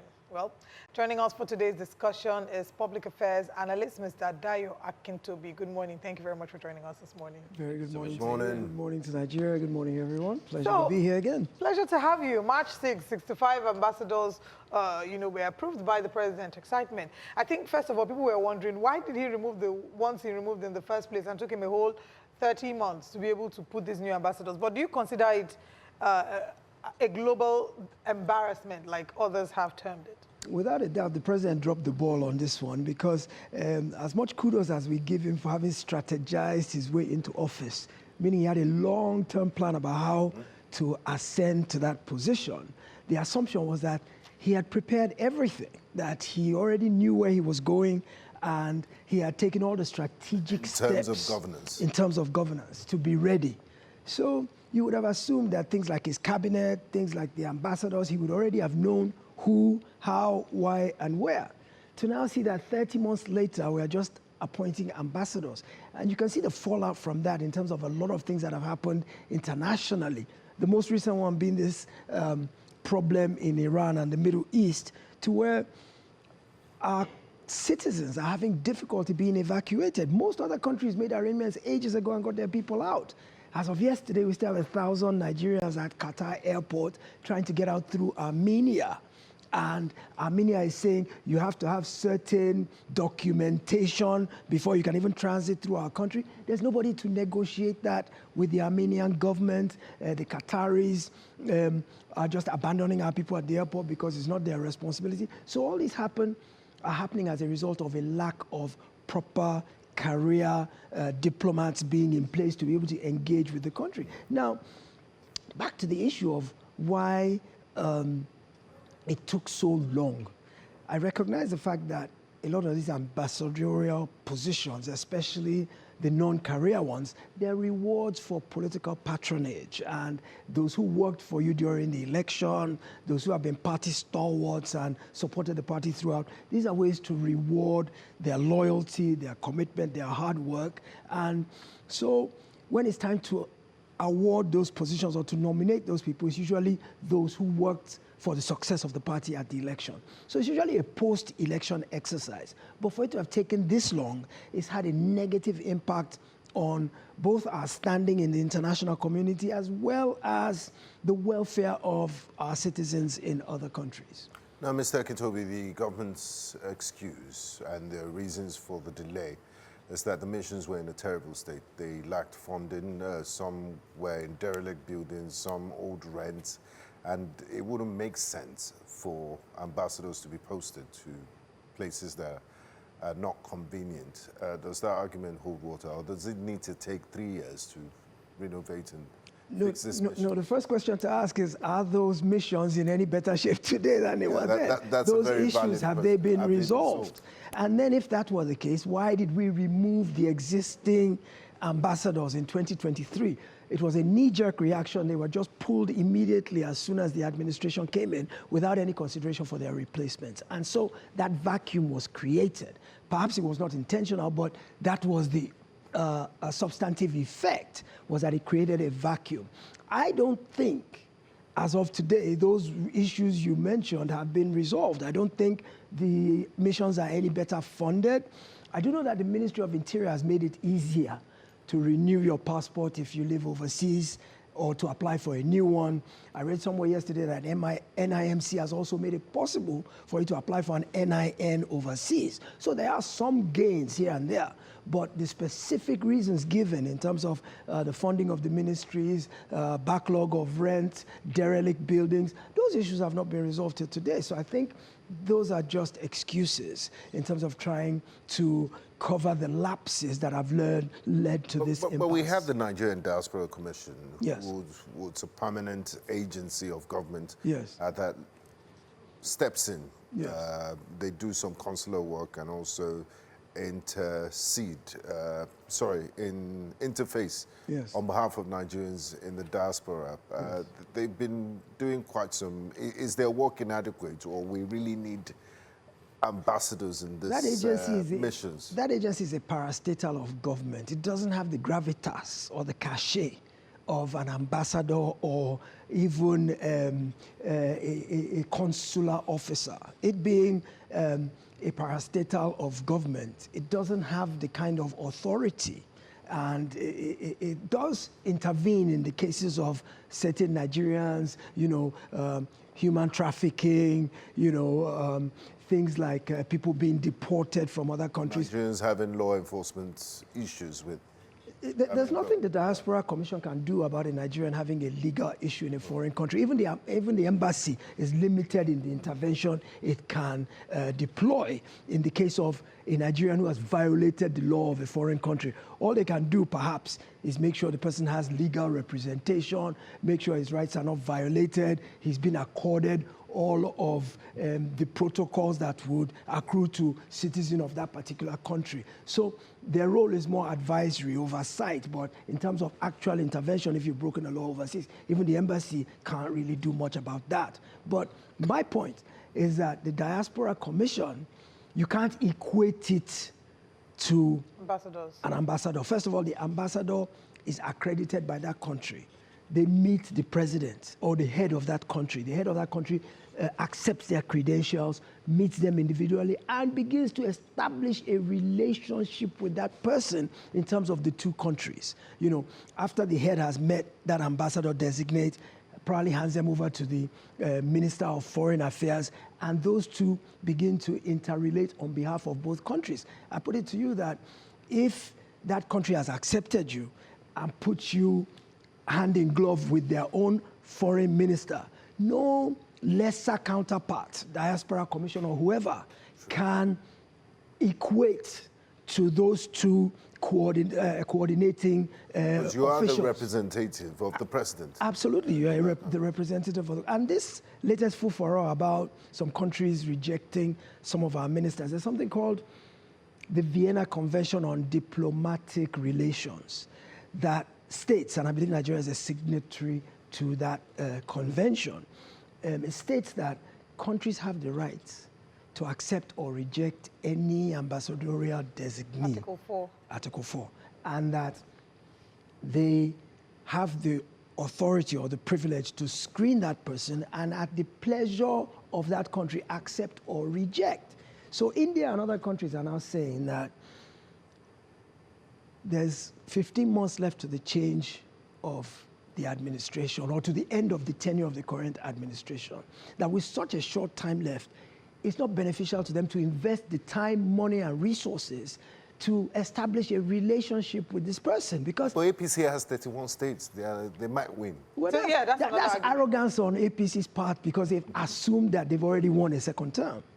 And that's why you can see this happening because they can't say they're not aware of the fact that certain countries have a policy that if there's less than 2 years to go in a tenure, regardless of what's happening in your domestic politics, you have to follow the convention. You have to adhere the conventions of your partner country. So this challenge now, I mean, you said it looks more of a knee-jerk reaction, especially ever since the United States president said that Nigeria is a country of particular concern. Yes. That's when we eventually saw the name come out and so on. And the president has eventually done this deployment to different countries.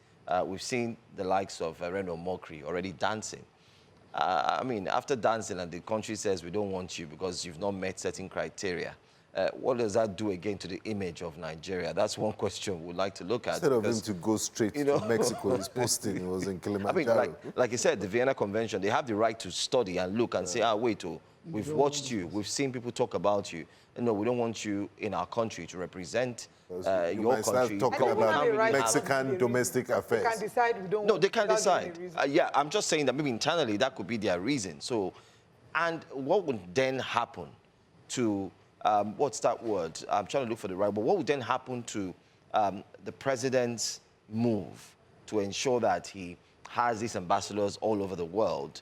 And then all of a sudden rejections start coming. We're not saying it's coming yet, but we just know that we're putting the Vienna Convention on the front burner, that there is something else we need to really consider.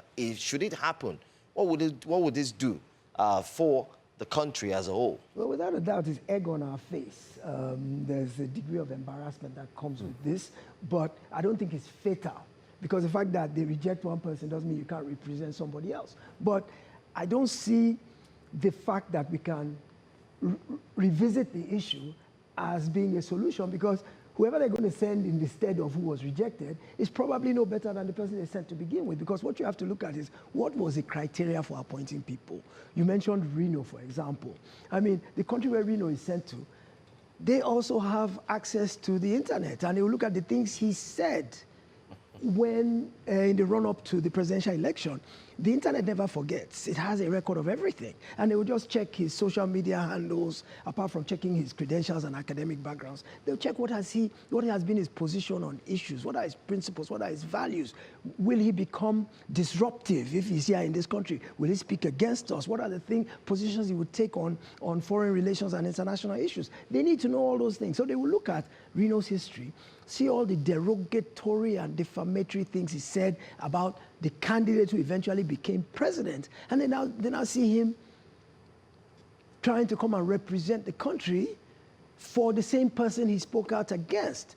That hypocrisy in and of itself questions the character of the person in question and would lead such a country to stop and say, but wait a minute, how can we trust this person who is speaking from both sides of his mouth, who seems at one point to have been so vociferous in opposition? He went all the way to London and stood outside Nigeria House holding a flag and rallying the troops against the person who ultimately became president and has now appointed... While El Rufai was answering questions for Mr. President, but life has a way of just playing games. And today, El Rufai is under detention. Absolutely. And, Reno a mockery has now been promoted. It's called a reversal of fortune.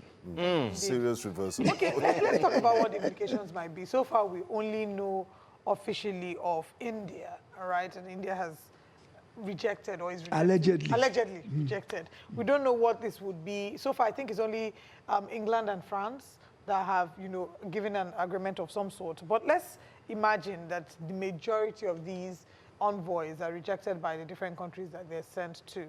What will be the implication? I recall that you mentioned the implication in terms of Nigerians being stranded in Qatar and the Middle East. Another one we had talked about earlier is the $9 million lobbying contract that had been allegedly paid to a firm. And the question is, if we had ambassadors, would they have needed to pay that money to the firm to redeem Nigeria's image? But what would be the implication, and what legacy would you say this would leave for President Bola Tinubu's diplomatic image?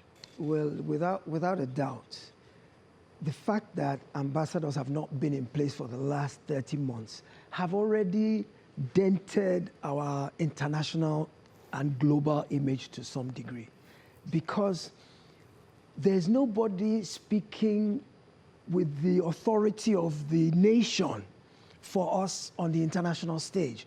Ambassadors are representatives of the country, representatives of the administration, and whether they're career diplomats or non-career diplomats, they carry a certain level of gravitas that emanates from the might and right of the federal government of the Republic of Nigeria. Nobody else, consular officer,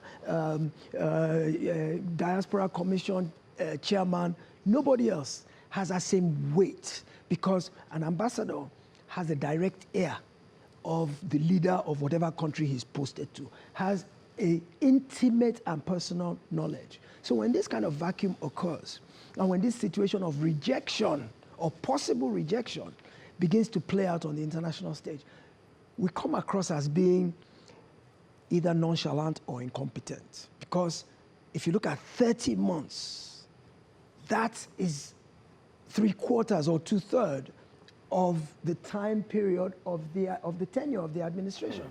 And for that long, to have left something as critical as international representation, to have left it unattended to, it speaks of either incompetence or nonchalance or taking your eye off the things that are most important. I know Nigeria has a lot of homegrown problems that are taking up the attention of the administration, but when you consider how many times the president has traveled overseas in the last 30 months, how many international trips he has taken. First of all, the fact that there's no even ambassador for him to relate with, to welcome him, and for him to relate with and find out, okay, have you laid the groundwork for this visit? What are the body language of the people I'm coming to talk to? The ambassador is the advanced party. So it's even actually incongruous for the president to have been going so many times abroad and he doesn't have his representative in place. So there's already that lacuna between the two. So if it now happens that these rejections they move from allegedly to substantive, I think it will not just dent our image, but it will also affect how other countries are willing to deal with us. And look at a time like this where there's so much restiveness internationally with what's happening between US, Israel, and Iran. Oh, yeah. And it's already having effects on us here. We can see it. Fuel costs, shortage of gas to power electricity. It's already having a direct, not even indirect impact. I heard somebody saying the other day, but why are we paying the price for it? We are not involved. It doesn't concern us. I say, it concerns you. It concerns us very much, and we can see the effects.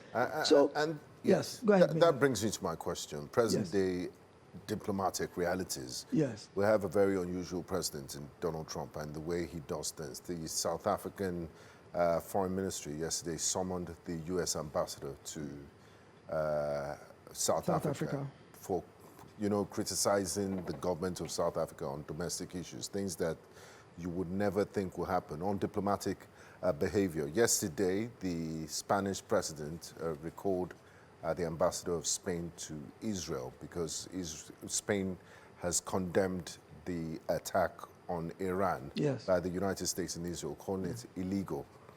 We live in a world where, post-Cold War world order, where people now align in blocks. What should Nigeria's, because, because somebody is your enemy doesn't necessarily mean we have to inherit that enemy. What sort of foreign policy should we pursue that would be in our favor? Traditionally, we used to be non-aligned, but I mean, we already have a military cooperation deal with the United States. In what way can we project ourselves to the world that would be beneficial for the interest of Nigerians overall? Because right now we have just been very silent in responding to global issues. Well, no, we've not been very silent. When this thing first broke out, the administration took a non-aligned position. You mentioned that we've been non-aligned. They took a non-aligned position, didn't say they were supporting Iran or they were supporting U.S. Israel. But what they did say was, let calm prevail, please. Let's calm things down and let's discuss and dialogue our way out of this problem. Now, every country has to fight for its own interests. And at the end of the day, Nigeria is very, very dependent on foreign trade and foreign intervention. You mentioned the fact that U.S. troops are here in partnership with Nigerian troops or Nigerian armed forces to try and address this issue of terrorism. Although there's been a bit of scuttlebutt about the fact that since the U.S. troops came in, it seems like a spike. There's been a spike in terms of attacks. So who even knows whether the U.S. forces are the ones who are actually underground goading on the terrorists? Because it's too much of a coincidence that we've seen a sudden spike when they are here, when they are supposed to be the ones helping us to tamp down this thing. That's when the numbers are increasing. So from a foreign policy perspective, I think Nigeria is multilateral because we still rely on so many countries for many of the things that we consume. So we can't afford to alienate anybody, not particularly the United States. So I'm not surprised that... But we're a giant of Africa. we're giant. Giants in our pockets. We're giant in population and giant in resources if they are properly deployed, which we haven't seen that yet. But giant only takes you so far. What you've got to be is giant in principle. Look at South Africa, how it stood up and said, no, we won't accept this. Look at, like you said, Spain stood up and took a stand. But on balance, when you look at this, if Nigeria were to take that kind of stand, we'll probably suffer quite a bit for it because of our dependency on international trade. So neutrality is the best for now, and you play both sides of the field, trying to be a conciliator and appealing to everyone for calmer heads to prevail. It's the pragmatic and commonsensical position. Absolutely. We're still looking at what the implications are, of these, the potential, if confirmed, the potential rejection of Nigeria's ambassador. And in this case, we're looking at India. Reports have it that so far only the UK and France have accepted. But let's get Honorable Cletus Obum, who's joining us virtually to be a part of the conversation. Good morning, sir. Thank you for joining us. Let's get your thoughts this morning regarding the alleged rejection of Nigeria's ambassador to India and what the implication of this might mean if confirmed. Well, let me say that Nigerians have a way of hyping issues that are most of the time inconsequential. The rejection or the proposed rejection on the basis of number of months, first you have to interrogate the basis for that timing. The Nigerian embassy does not close down because there is no ambassador. There are officials of the embassy that act when there is no ambassador. So there is no void created. Where, however, in this case, there is a delayed appointment of ambassadors to represent the country because the ambassador is a representative of the president. If the president is not present, he has his officials who will run that office. And when anything happens in that area, you remember there were places in which the Diaspora Commission had to go to. Was it Ukraine when the war broke out in Ukraine? We didn't have ambassadors there. What did Nigeria do? It was the officials in that embassy that were trying to ship Nigerian students away from Ukraine to certain corridors out of that place. That happens. But the implication for rejection can also bring what you might call retaliatory sanctions. If you can't relate to somebody because he's going to stay only 2 months or 3 months or 13 months, therefore you cannot relate to him well. You are not relating with the individual. You are relating with the country and its officials in that area. So it is not just enough to say the country decides under the Vienna Convention. That Vienna Convention, if applied and by extrapolation, Nigeria now says, if you can't deal with us, with our own person within this land, government in the first place is a continuum. If this party does not win, it is incumbent on the incoming new government to keep those ambassadors for a particular period. It doesn't change Nigeria's relationship with India dramatically in terms of trade, in terms of economy, in terms of political relations. All right. If I might interrupt you there, Honorable Obum, you've said that if, it's incumbent on the incoming administration, if this one doesn't make a second term, to keep them for a number of days. You recall that the current administration, barely 3 months in office, was when President Bola Tinubu recalled these ambassadors in all the other countries. Nigerians have also pushed back, and critics have said that the impact of not having an ambassador in a number of these countries for almost 30 months had grave effects. One, that we would not have had to pay the $9 million we paid to a firm in the U.S. to clean Nigeria's image. There's also been the talk about the impact of Nigerians stranded in the Middle East because there are no ambassadors to facilitate this happening, and that it's positioned us in a negative light in the international scene. How do you respond to this? Now, let me say this to you. If Nigeria had ambassadors in the Middle East as we speak today, the difficulty of even moving, look at what happened to Britain. How many days did it take them in all their efforts with all their own sophistication in diplomacy and international relations? Even when they had chartered flights, not even regular flights, no regular flight could leave. In the case of Nigeria, it required that. Remember also that there was a time in this country in which Nigerians were stranded in Ukraine, the same Ukraine, the airpiece owner, Onyema, flew Nigerians free of charge, both from South Africa, where there was the xenophobia, in Ukraine. They did those things. Those things don't necessarily mean that you must have an ambassador. In any case, let us assume without conceding that for 30 months you didn't have and that we wouldn't have had the crisis we have. It is not true. I'm asking you, those countries with ambassadors in the Middle East, when this hostility, this invasion, if we keep calling it a war, it is invasion of Iran. When this invasion took place unannounced, even the most sophisticated countries, they found it difficult evacuating their citizens. So it is not about ambassadors. It is about how quick and how easy it is. But you haven't responded to the other part of my question, which is, are you saying that the current administration will then have to retain the ambassadors that are appointed for a certain duration, when especially the current administration didn't do that? Let me say this, that it is not in any way, it is a style of every administration. In any case, there is 90% chance that this administration will continue, 90%. I say this guidedly because we are all living in this country. Guidedly, Nigeria will be returning this president. Assuming in the most unlikely event that he does not return, it does not change the fact. Look at what Adewole did. A president can come in and say, you wait for me, after 6 months, I'll come and change it. Like I said, government is a continuum. It is about Nigeria, not about APC or PDP in that country, in India. It will never be. India has been a very strong ally of Nigeria from time. Because in fact, at the same time, we were under the same colonial masters, the English, the UK, the British, and all that. So we have a lot of ties that have bound us together. Some of us went to school taught by Indian teachers. Our relationship cannot be thwarted on account of the mere presence of an individual called an ambassador. There is an office called Nigerian Embassy, Nigeria High Commission in Delhi, and that commission doesn't close down because there's no ambassador.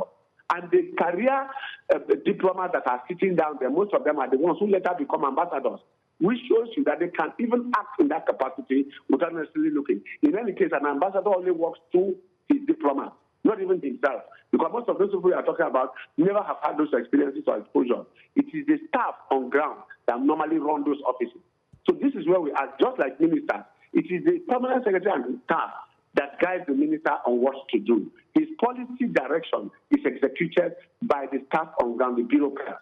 So the bureaucrats are constantly there. I don't think that vacuum is as huge and it is as fatal as somebody has mentioned in the studio. It's as fatal as some people are trying to paint it. That's the point I'm making. Okay, Honorable, I mean, this conversation, I wish you had joined us earlier because we have actually run out of time. It would have been a good space to really look into some of the points we've raised earlier. In summation, you're saying it doesn't matter. Whatever has happened doesn't matter.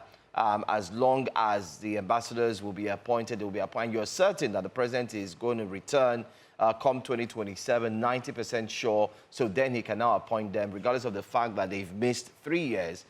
They're still a representative. I want to thank you so much for joining us. I would like to ask that hopefully you'll be able to join us again when the update on this story comes up. I am certain that our reporters are already on the move to find out more. However, as we wrap this conversation, thank you for joining us, and please keep your phone lines opened as we would be calling to hear your thoughts on this again. But before we go, let's get the final summation from our in-studio guests. I mean, you heard what he said. 90% is sure the president's coming back, said everything that he said doesn't really matter. The ambassadors are there, they're there, it doesn't matter. You also the character of the non-career ambassador list that reads like a compensation list for political allies of Mr. President. Does that really matter to you? Well, with due respect to the Honorable, I beg to disagree with him completely. I think that ambassadors do matter, and I think that they do make a difference. For example, this issue of a country of particular concern, I think it was easier on America to do it because we didn't have anyone speaking on our behalf with the level of gravitas that an ambassador would have. He's talking about bureaucrats that run the office or run the missions that as long as they are there, the office continues to run.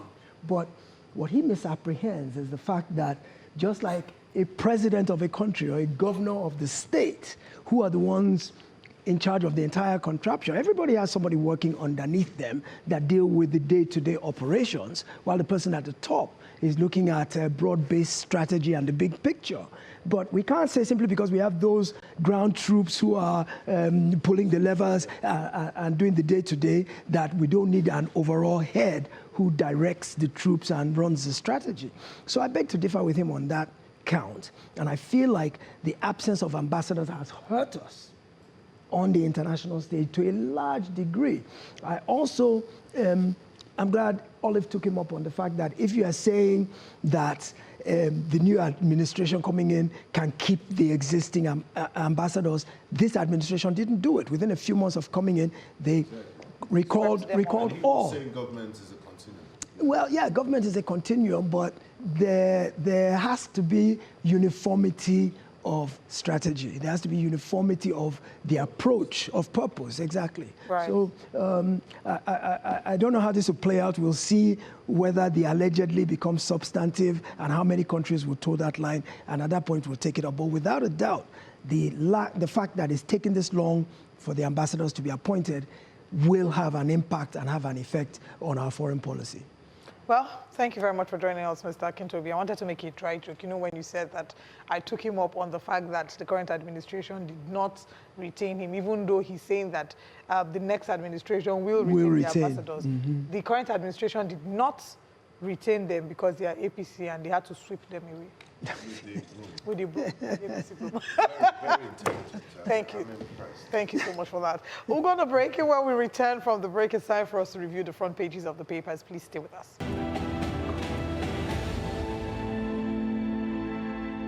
Welcome back. Thank you for joining us. It's time for us to review the papers. And joining us this morning is the CEO of Stories Africa. We have Sustainable Stories Africa. COO. The COO of Sustainable Stories Africa. Thank you for joining us, Wade Ahime. Thank you for having me. Wade, you should go and join them in Aso Rock because you know they've moved to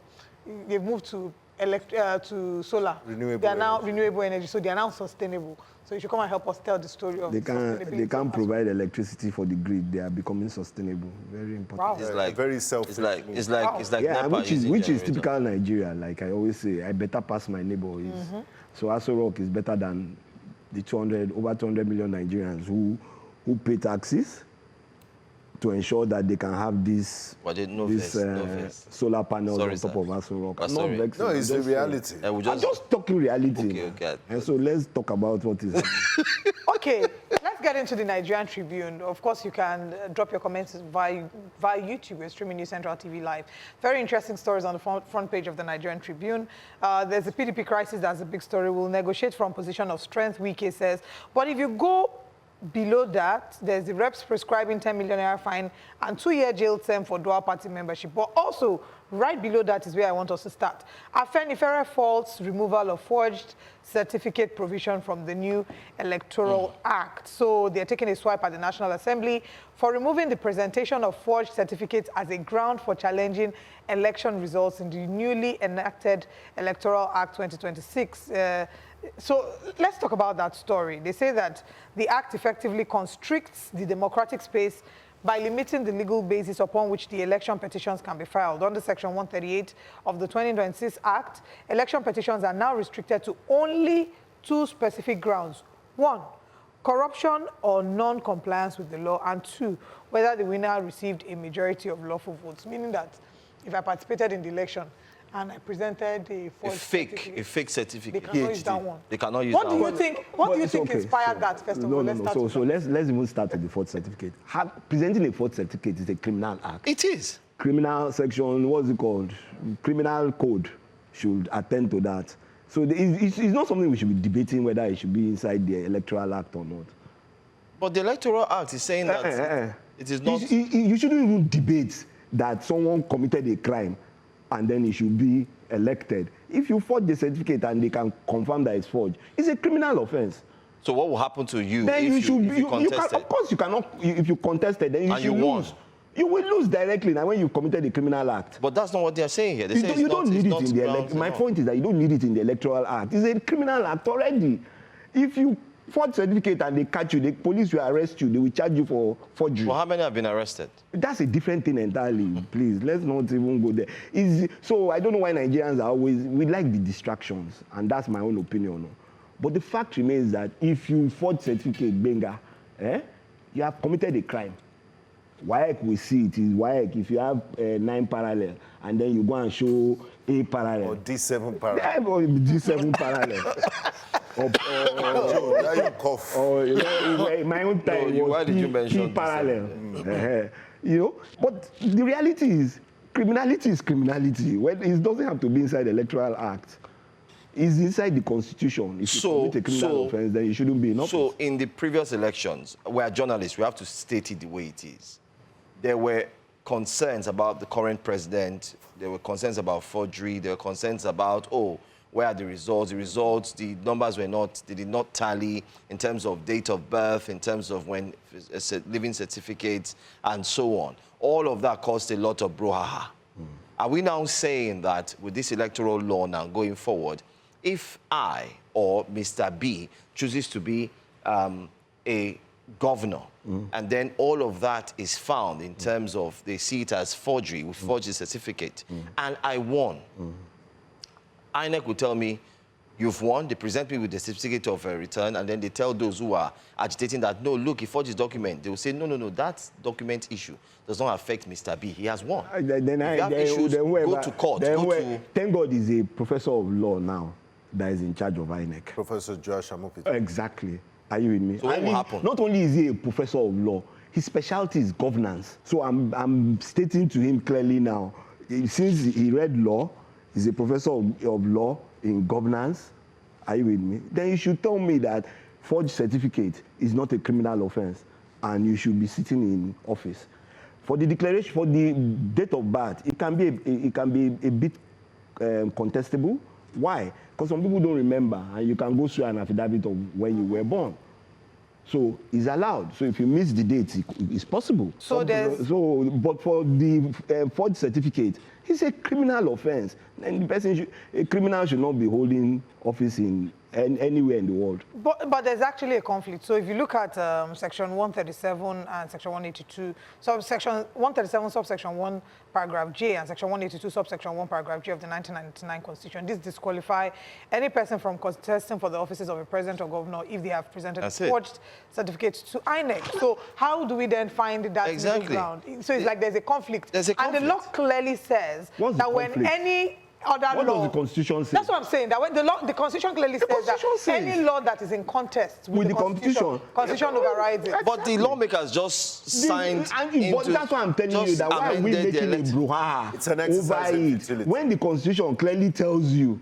She just read it, Section 137 and Section 182. You know why we're making it an issue? You see, and we're making it because Nigerians just like to... We're majoring in... Exactly. We just like to talk about the things that the Constitution has clearly said. If you forge certificates, you cannot be in office. So how can the electoral law take precedence? Am I correct? Yeah, you're right. That's the over the Constitution. Just like the case of Minister Uche Naji and the UNN. He forged his certificate. Yeah, it should be, that kind of... He has been removed or he resigned. That's wrong. He resigned. So what the police should do is investigate it, and if they find him culpable, they should charge him to court. But they found him culpable. He hasn't been charged to court. Who found him culpable? It was proven. It was proven. That's why he resigned. Okay. So now, so when he resigned, what did the police do? Nothing. So has anybody written to the police? If they have, then the police is negligent in doing their job. Let's move on to our next story. Please, let's go on. Let's not spend time here. Let's look at the next story. PDP crisis will negotiate from position of strength, Wike says. What do you make of that, by the way, Wike? Do you think they should still go to the Supreme Court? The way it's looking, PDP won't have any presidential candidate. Yeah, well, maybe better for Nigeria, in my own opinion. Because a party that cannot even sit together, how can they present a presidential candidate? From which side of the party are they presenting the presidential Is it really candidate? their fault? There are people that say the crisis in the PDP were engineered by the APC to weaken opposition. People say different things, Benga. So, but the PDP, if it was sponsored by the opposition and they cannot clean their own house, then whose fault is that? Eh? Benga, I'm asking now. Eh? You say your neighbor is the one that is causing Sir, my problem. name is neither Turaki nor... You say your neighbor is the one causing your problem. But meanwhile, you and your wife are fighting every day. It's not that your neighbor... So are you saying that the FCT minister should be exempted from all of these stories? Because he has sued for peace. So let's talk. But I stand on the ground that nobody... PDP is not going to challenge the president. We're all supporting him. So that's where he stands now. So that's where his negotiation point starts from. Voila. So the other parties should have their own negotiation point, and then both of them should stand on it until they come to a compromise. Still on the front page of the Nigerian Tribune. Nigeria on path to 7% growth as reform begins to stabilize economy.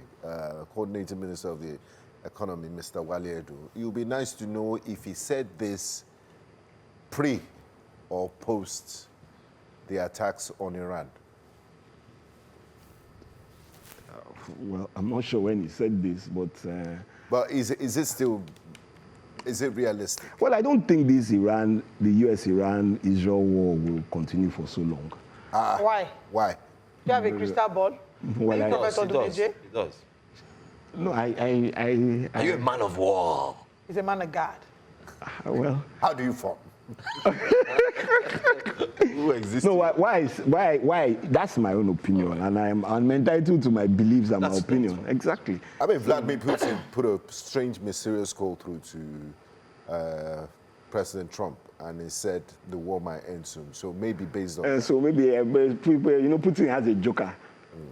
So maybe he's going to use his joker. But I think the war will end soon. I think after the fast, are you with me?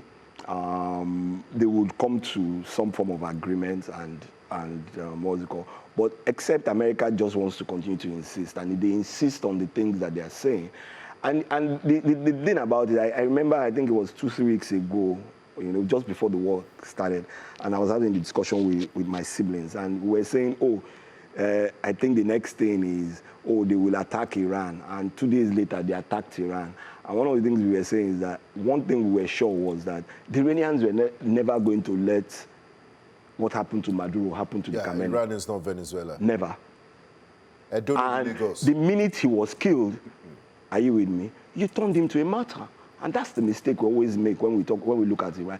The Iranians, who are Shiites as Muslims, are quite different from the Arabs. Yeah. Extremely. This is Persia we're talking about, one of the longest ancient civilized race in the world. So when America, you know, in Iran, are you with me? Women have been contesting for elections forever. They're professors, they're high... No, let's even leave the professorship. They contest for elections. They're members of parliament. I say this movement that you have in Iran, and I'm sure that's the reason why the son of Khamenei was picked. These are the people who started this journey in 1979. He's how old? 56. So in 1979, how old was he? He was 8. So they're the ones who have built this doctrine. And a lot of people tend to forget that. He started in 1979. These were the children who were on the streets of the revolution. So they're imbibed by this doctrine.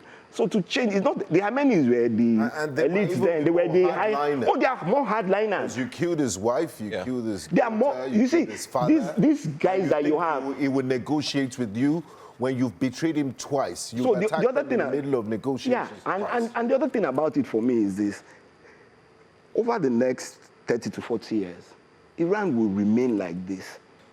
Because those who are in the corridors of power of Iran are the ones who held America ransom under Qatar. During the hostage crisis. Exactly. And that's where it all started from, into the revolution. This man was 8 years old or 9 years old when in 1979, he's 56. So, and you think he's not more hardline than his father? Okay. During the hostage crisis, something interesting happened. They actually freed the black hostages. They said, you people have suffered enough in America. They've been discriminating against you. We release you. Wow. And that upsets the guys in Washington. Okay, all right, let's quickly move to the next paper. Let's move to this Nigerian newspaper. On the front page of this Nigerian newspaper, I want us to take a story. We've taken it earlier, but I want to get Wadi's thoughts on this story. At the top, you can see reps pass bill imposing 10 million fine for dual party membership. And again, this comes back to amendments within our electoral laws. First, we talked about, a few minutes ago, I talked about certificates of forgery being removed as a point for disqualification.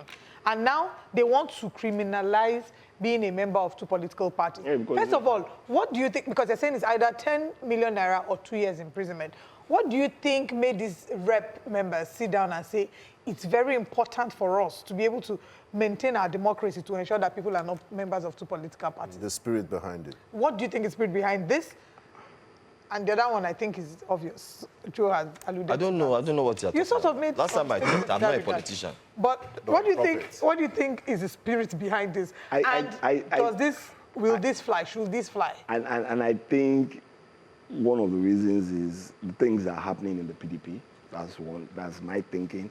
And then secondly, the way people just wake up in the morning, you're in PDP today, and then tomorrow you're in APC, and you just cross over. So, by the way, PDP has lost 107 National Assembly members to the APC. Like I said, you know, it doesn't. It's not strange to me. I'm not surprised because I said it. I think it was in 2023 or 2024 that we were going to go into a one-party state. I've said it on this. But experts don't agree with you. But let the experts... But we are seeing it transpire. When the PDP had 31/36 in 2007, did people also call it a one-party state? Yes, they did. People kicked against it. Yeah, a lot of people kicked against it because even then, are you with me? The elections that brought in about the 31 governors was probably one of the most fraudulent elections in Nigeria. Even Yar'Adua alluded to it. What are we talking about? I'm not even talking about the presidential. I'm talking about the ones that brought, what's it called? We saw it. And, you know, history has a way of playing out itself. And as much as, and I respect him, he's almost 90 and he has done, well, he's served Nigeria twice as the leader. If you look at Tinubu's trajectory, it's just it's a similar, it's not a complete replica, but it's a similar trajectory as President Obasanjo. How do you mean? Yeah, you twist, you bully. It's not. You've been in opposition. Yeah, and now he's been in opposition, so he understands. So the same way he bullied everybody into coercing. You cajole, you bully, you twist, you do. So it's just a playbook, just play by the books. Well, that's Nigerian politics. Everybody plays by the books that is written by the one who is leading the forefront. That's my opinion. No? Okay, so, let's see this one. Let's go to another paper, Punch. Let's go to the Punch quickly. Defense Minister orders operational overhaul after base attacks. Is this reactionary? Is it not something they should have thought through as part of policy in the first place? That, you know, if you have certain vulnerabilities in your formation, you should address it. You don't wait for an attack to happen. And we saw the propaganda video ISWAP release. Oh my God, the cache of weapons. I mean, it's demoralizing for any Nigerian to see that these weapons are going into the hands of bandits, that bandits are driving Nigerian Army 4x4 pickups that they've seized, and that, you know, we're losing personnel in those numbers. What's going on? We changed service chiefs, we changed defense minister, but it seems nothing seems to change in terms of battlefield wins and gains. Every other week we're still hearing reports of terrorist attacks. You know, when we look at the Nigerian military today, the destruction or the final destruction of the Nigerian military, well, let me not call it destruction, the outcome of Nigeria's military today started in, I think it was 1989. When was the Oka coup? Where intentionally the leaders of the army, the leaders of this country, deliberately decimated the institution of the armed forces. No, once they got involved in politics. No. Let's even leave that. It started in 1966. The class of 66 are the ones that made Nigeria what it is. You know, people when they say class of 66, people only refer to the coup plotters, but that's not true. Is it the January or July class? All of them. They are all class of 1966 because they are all among the same class. So whether you look at, they are the ones, and they've been the ones in the corridors of power of Nigeria for the last 50 years, 60 years. So because of your fear of not being in leadership, you decided to continue to decimate the country's military institutions. And then it went on, when Boko Haram started, it now became an issue of propaganda.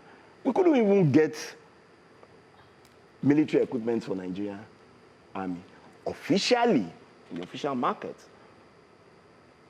So what do we expect? Unfortunately, that's where we are. So there are real consequences. Nigerians. But the reality is that first you have to react and replan, like you said, and re-strategize before you now start to become proactive. Because it's from that strategy you now start to create the new proactive ways of going forward. And I think that's okay. Mr. President increased salaries of service personnel a few days ago. Yeah, but it hasn't been passed yet. Or it hasn't been passed. It's in passed their fortunes. Maybe. Will it have any impact? It could, if they pay them on time. Okay. And if it actually gets... So that's another thing. Let's look at one story. Yes, please, let's move on to another story. Punch, still on the Punch. Yes. Fear in Ondo communities as kidnappers tighten grip on Akure North. Yes.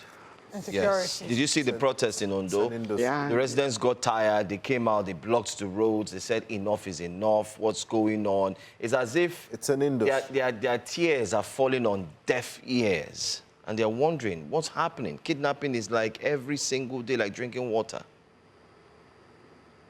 You know, and they don't even care about the class of people they are kidnapping anymore. Anybody now. Just pack them. Because it's an industry and it's lucrative, and nobody has the political will to do anything about it. I don't like that word anymore. I think it's a word that's used to hide, shrouded under some form of denial. It becomes like that because it becomes like a broken record because you hear it every day. But that's the reality. Are you with me?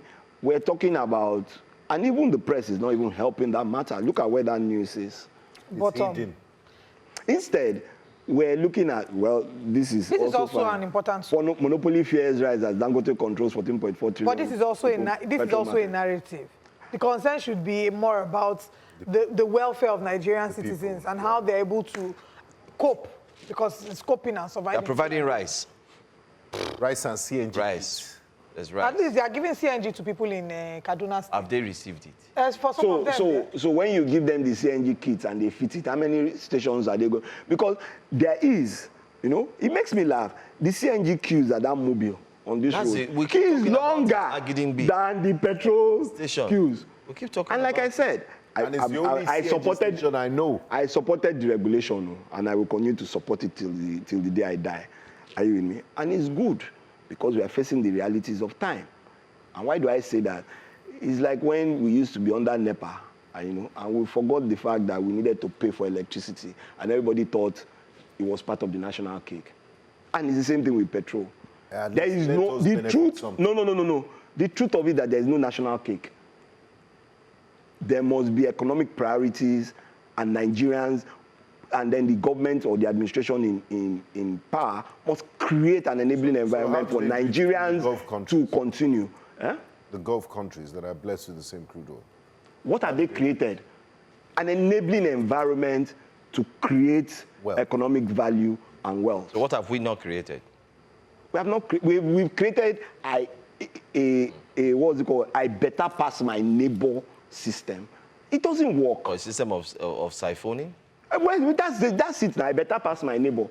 Nobody thinks about his community anymore. Collective. Exactly. You're not creating new wealth. One person thinks that because I sit at the top there and then I have a house, or I build a house that seems like a fortress. Like I always say, God forbid. Okay. The day your house catches fire, it's the same people that will not be able to jump into your house because you have turned it into a fortress. Okay, I want to take comments from YouTube. Please just do. one or two, and then we'll call it a day. Someone says here, Parasamako, candidates with indisputable integrity. How about this is a new law, it is well.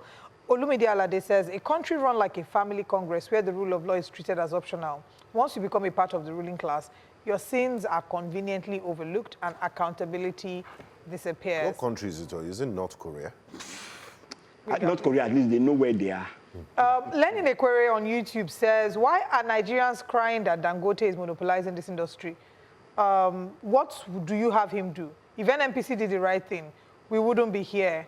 God help us. These are some of the comments from, YouTube. But please keep the comments coming, and let's talk more about it. But let's also talk about a story in Ikorodu. There's been a protest. A young lady called Ella has been, every day filming content on YouTube at Ikorodu, talking about the lack of available BRT buses. As a result, there's been a backlash against her by some citizens, and she's been threatened, physically assaulted, and warned not to make any videos from that terminal again.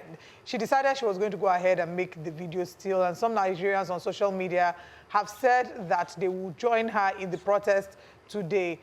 We have our correspondent, Victor, who's joining us from Ikorodu to bring us updates regarding this. But this is a current situation at Ikorodu. You can see the BRT bus. Let's first of all get Wade's reaction to this. Wade, I don't know if you've seen the video of the young lady on social media. As much as possible not to be on social media. Okay, so just running through, she makes videos every day saying, this is me on my way to work, and she complains about the fact that there are not enough BRT buses. Apparently, there have been allegations that the BRT buses are being hired by individuals, given to individuals who run business with them and pay as much as 200,000, 300,000, and the citizens have to be the ones to suffer for it. But let's get Victor, to talk about it. He's our correspondent. But I think the part that has come into public focus is the fact that citizens were criticizing her. People in the bus were fighting her and asking her to stop making these videos. Whereas she's fighting for them. She's fighting for the government. She's calling on the government to make adequate buses available to them. And they've told her not to come there again.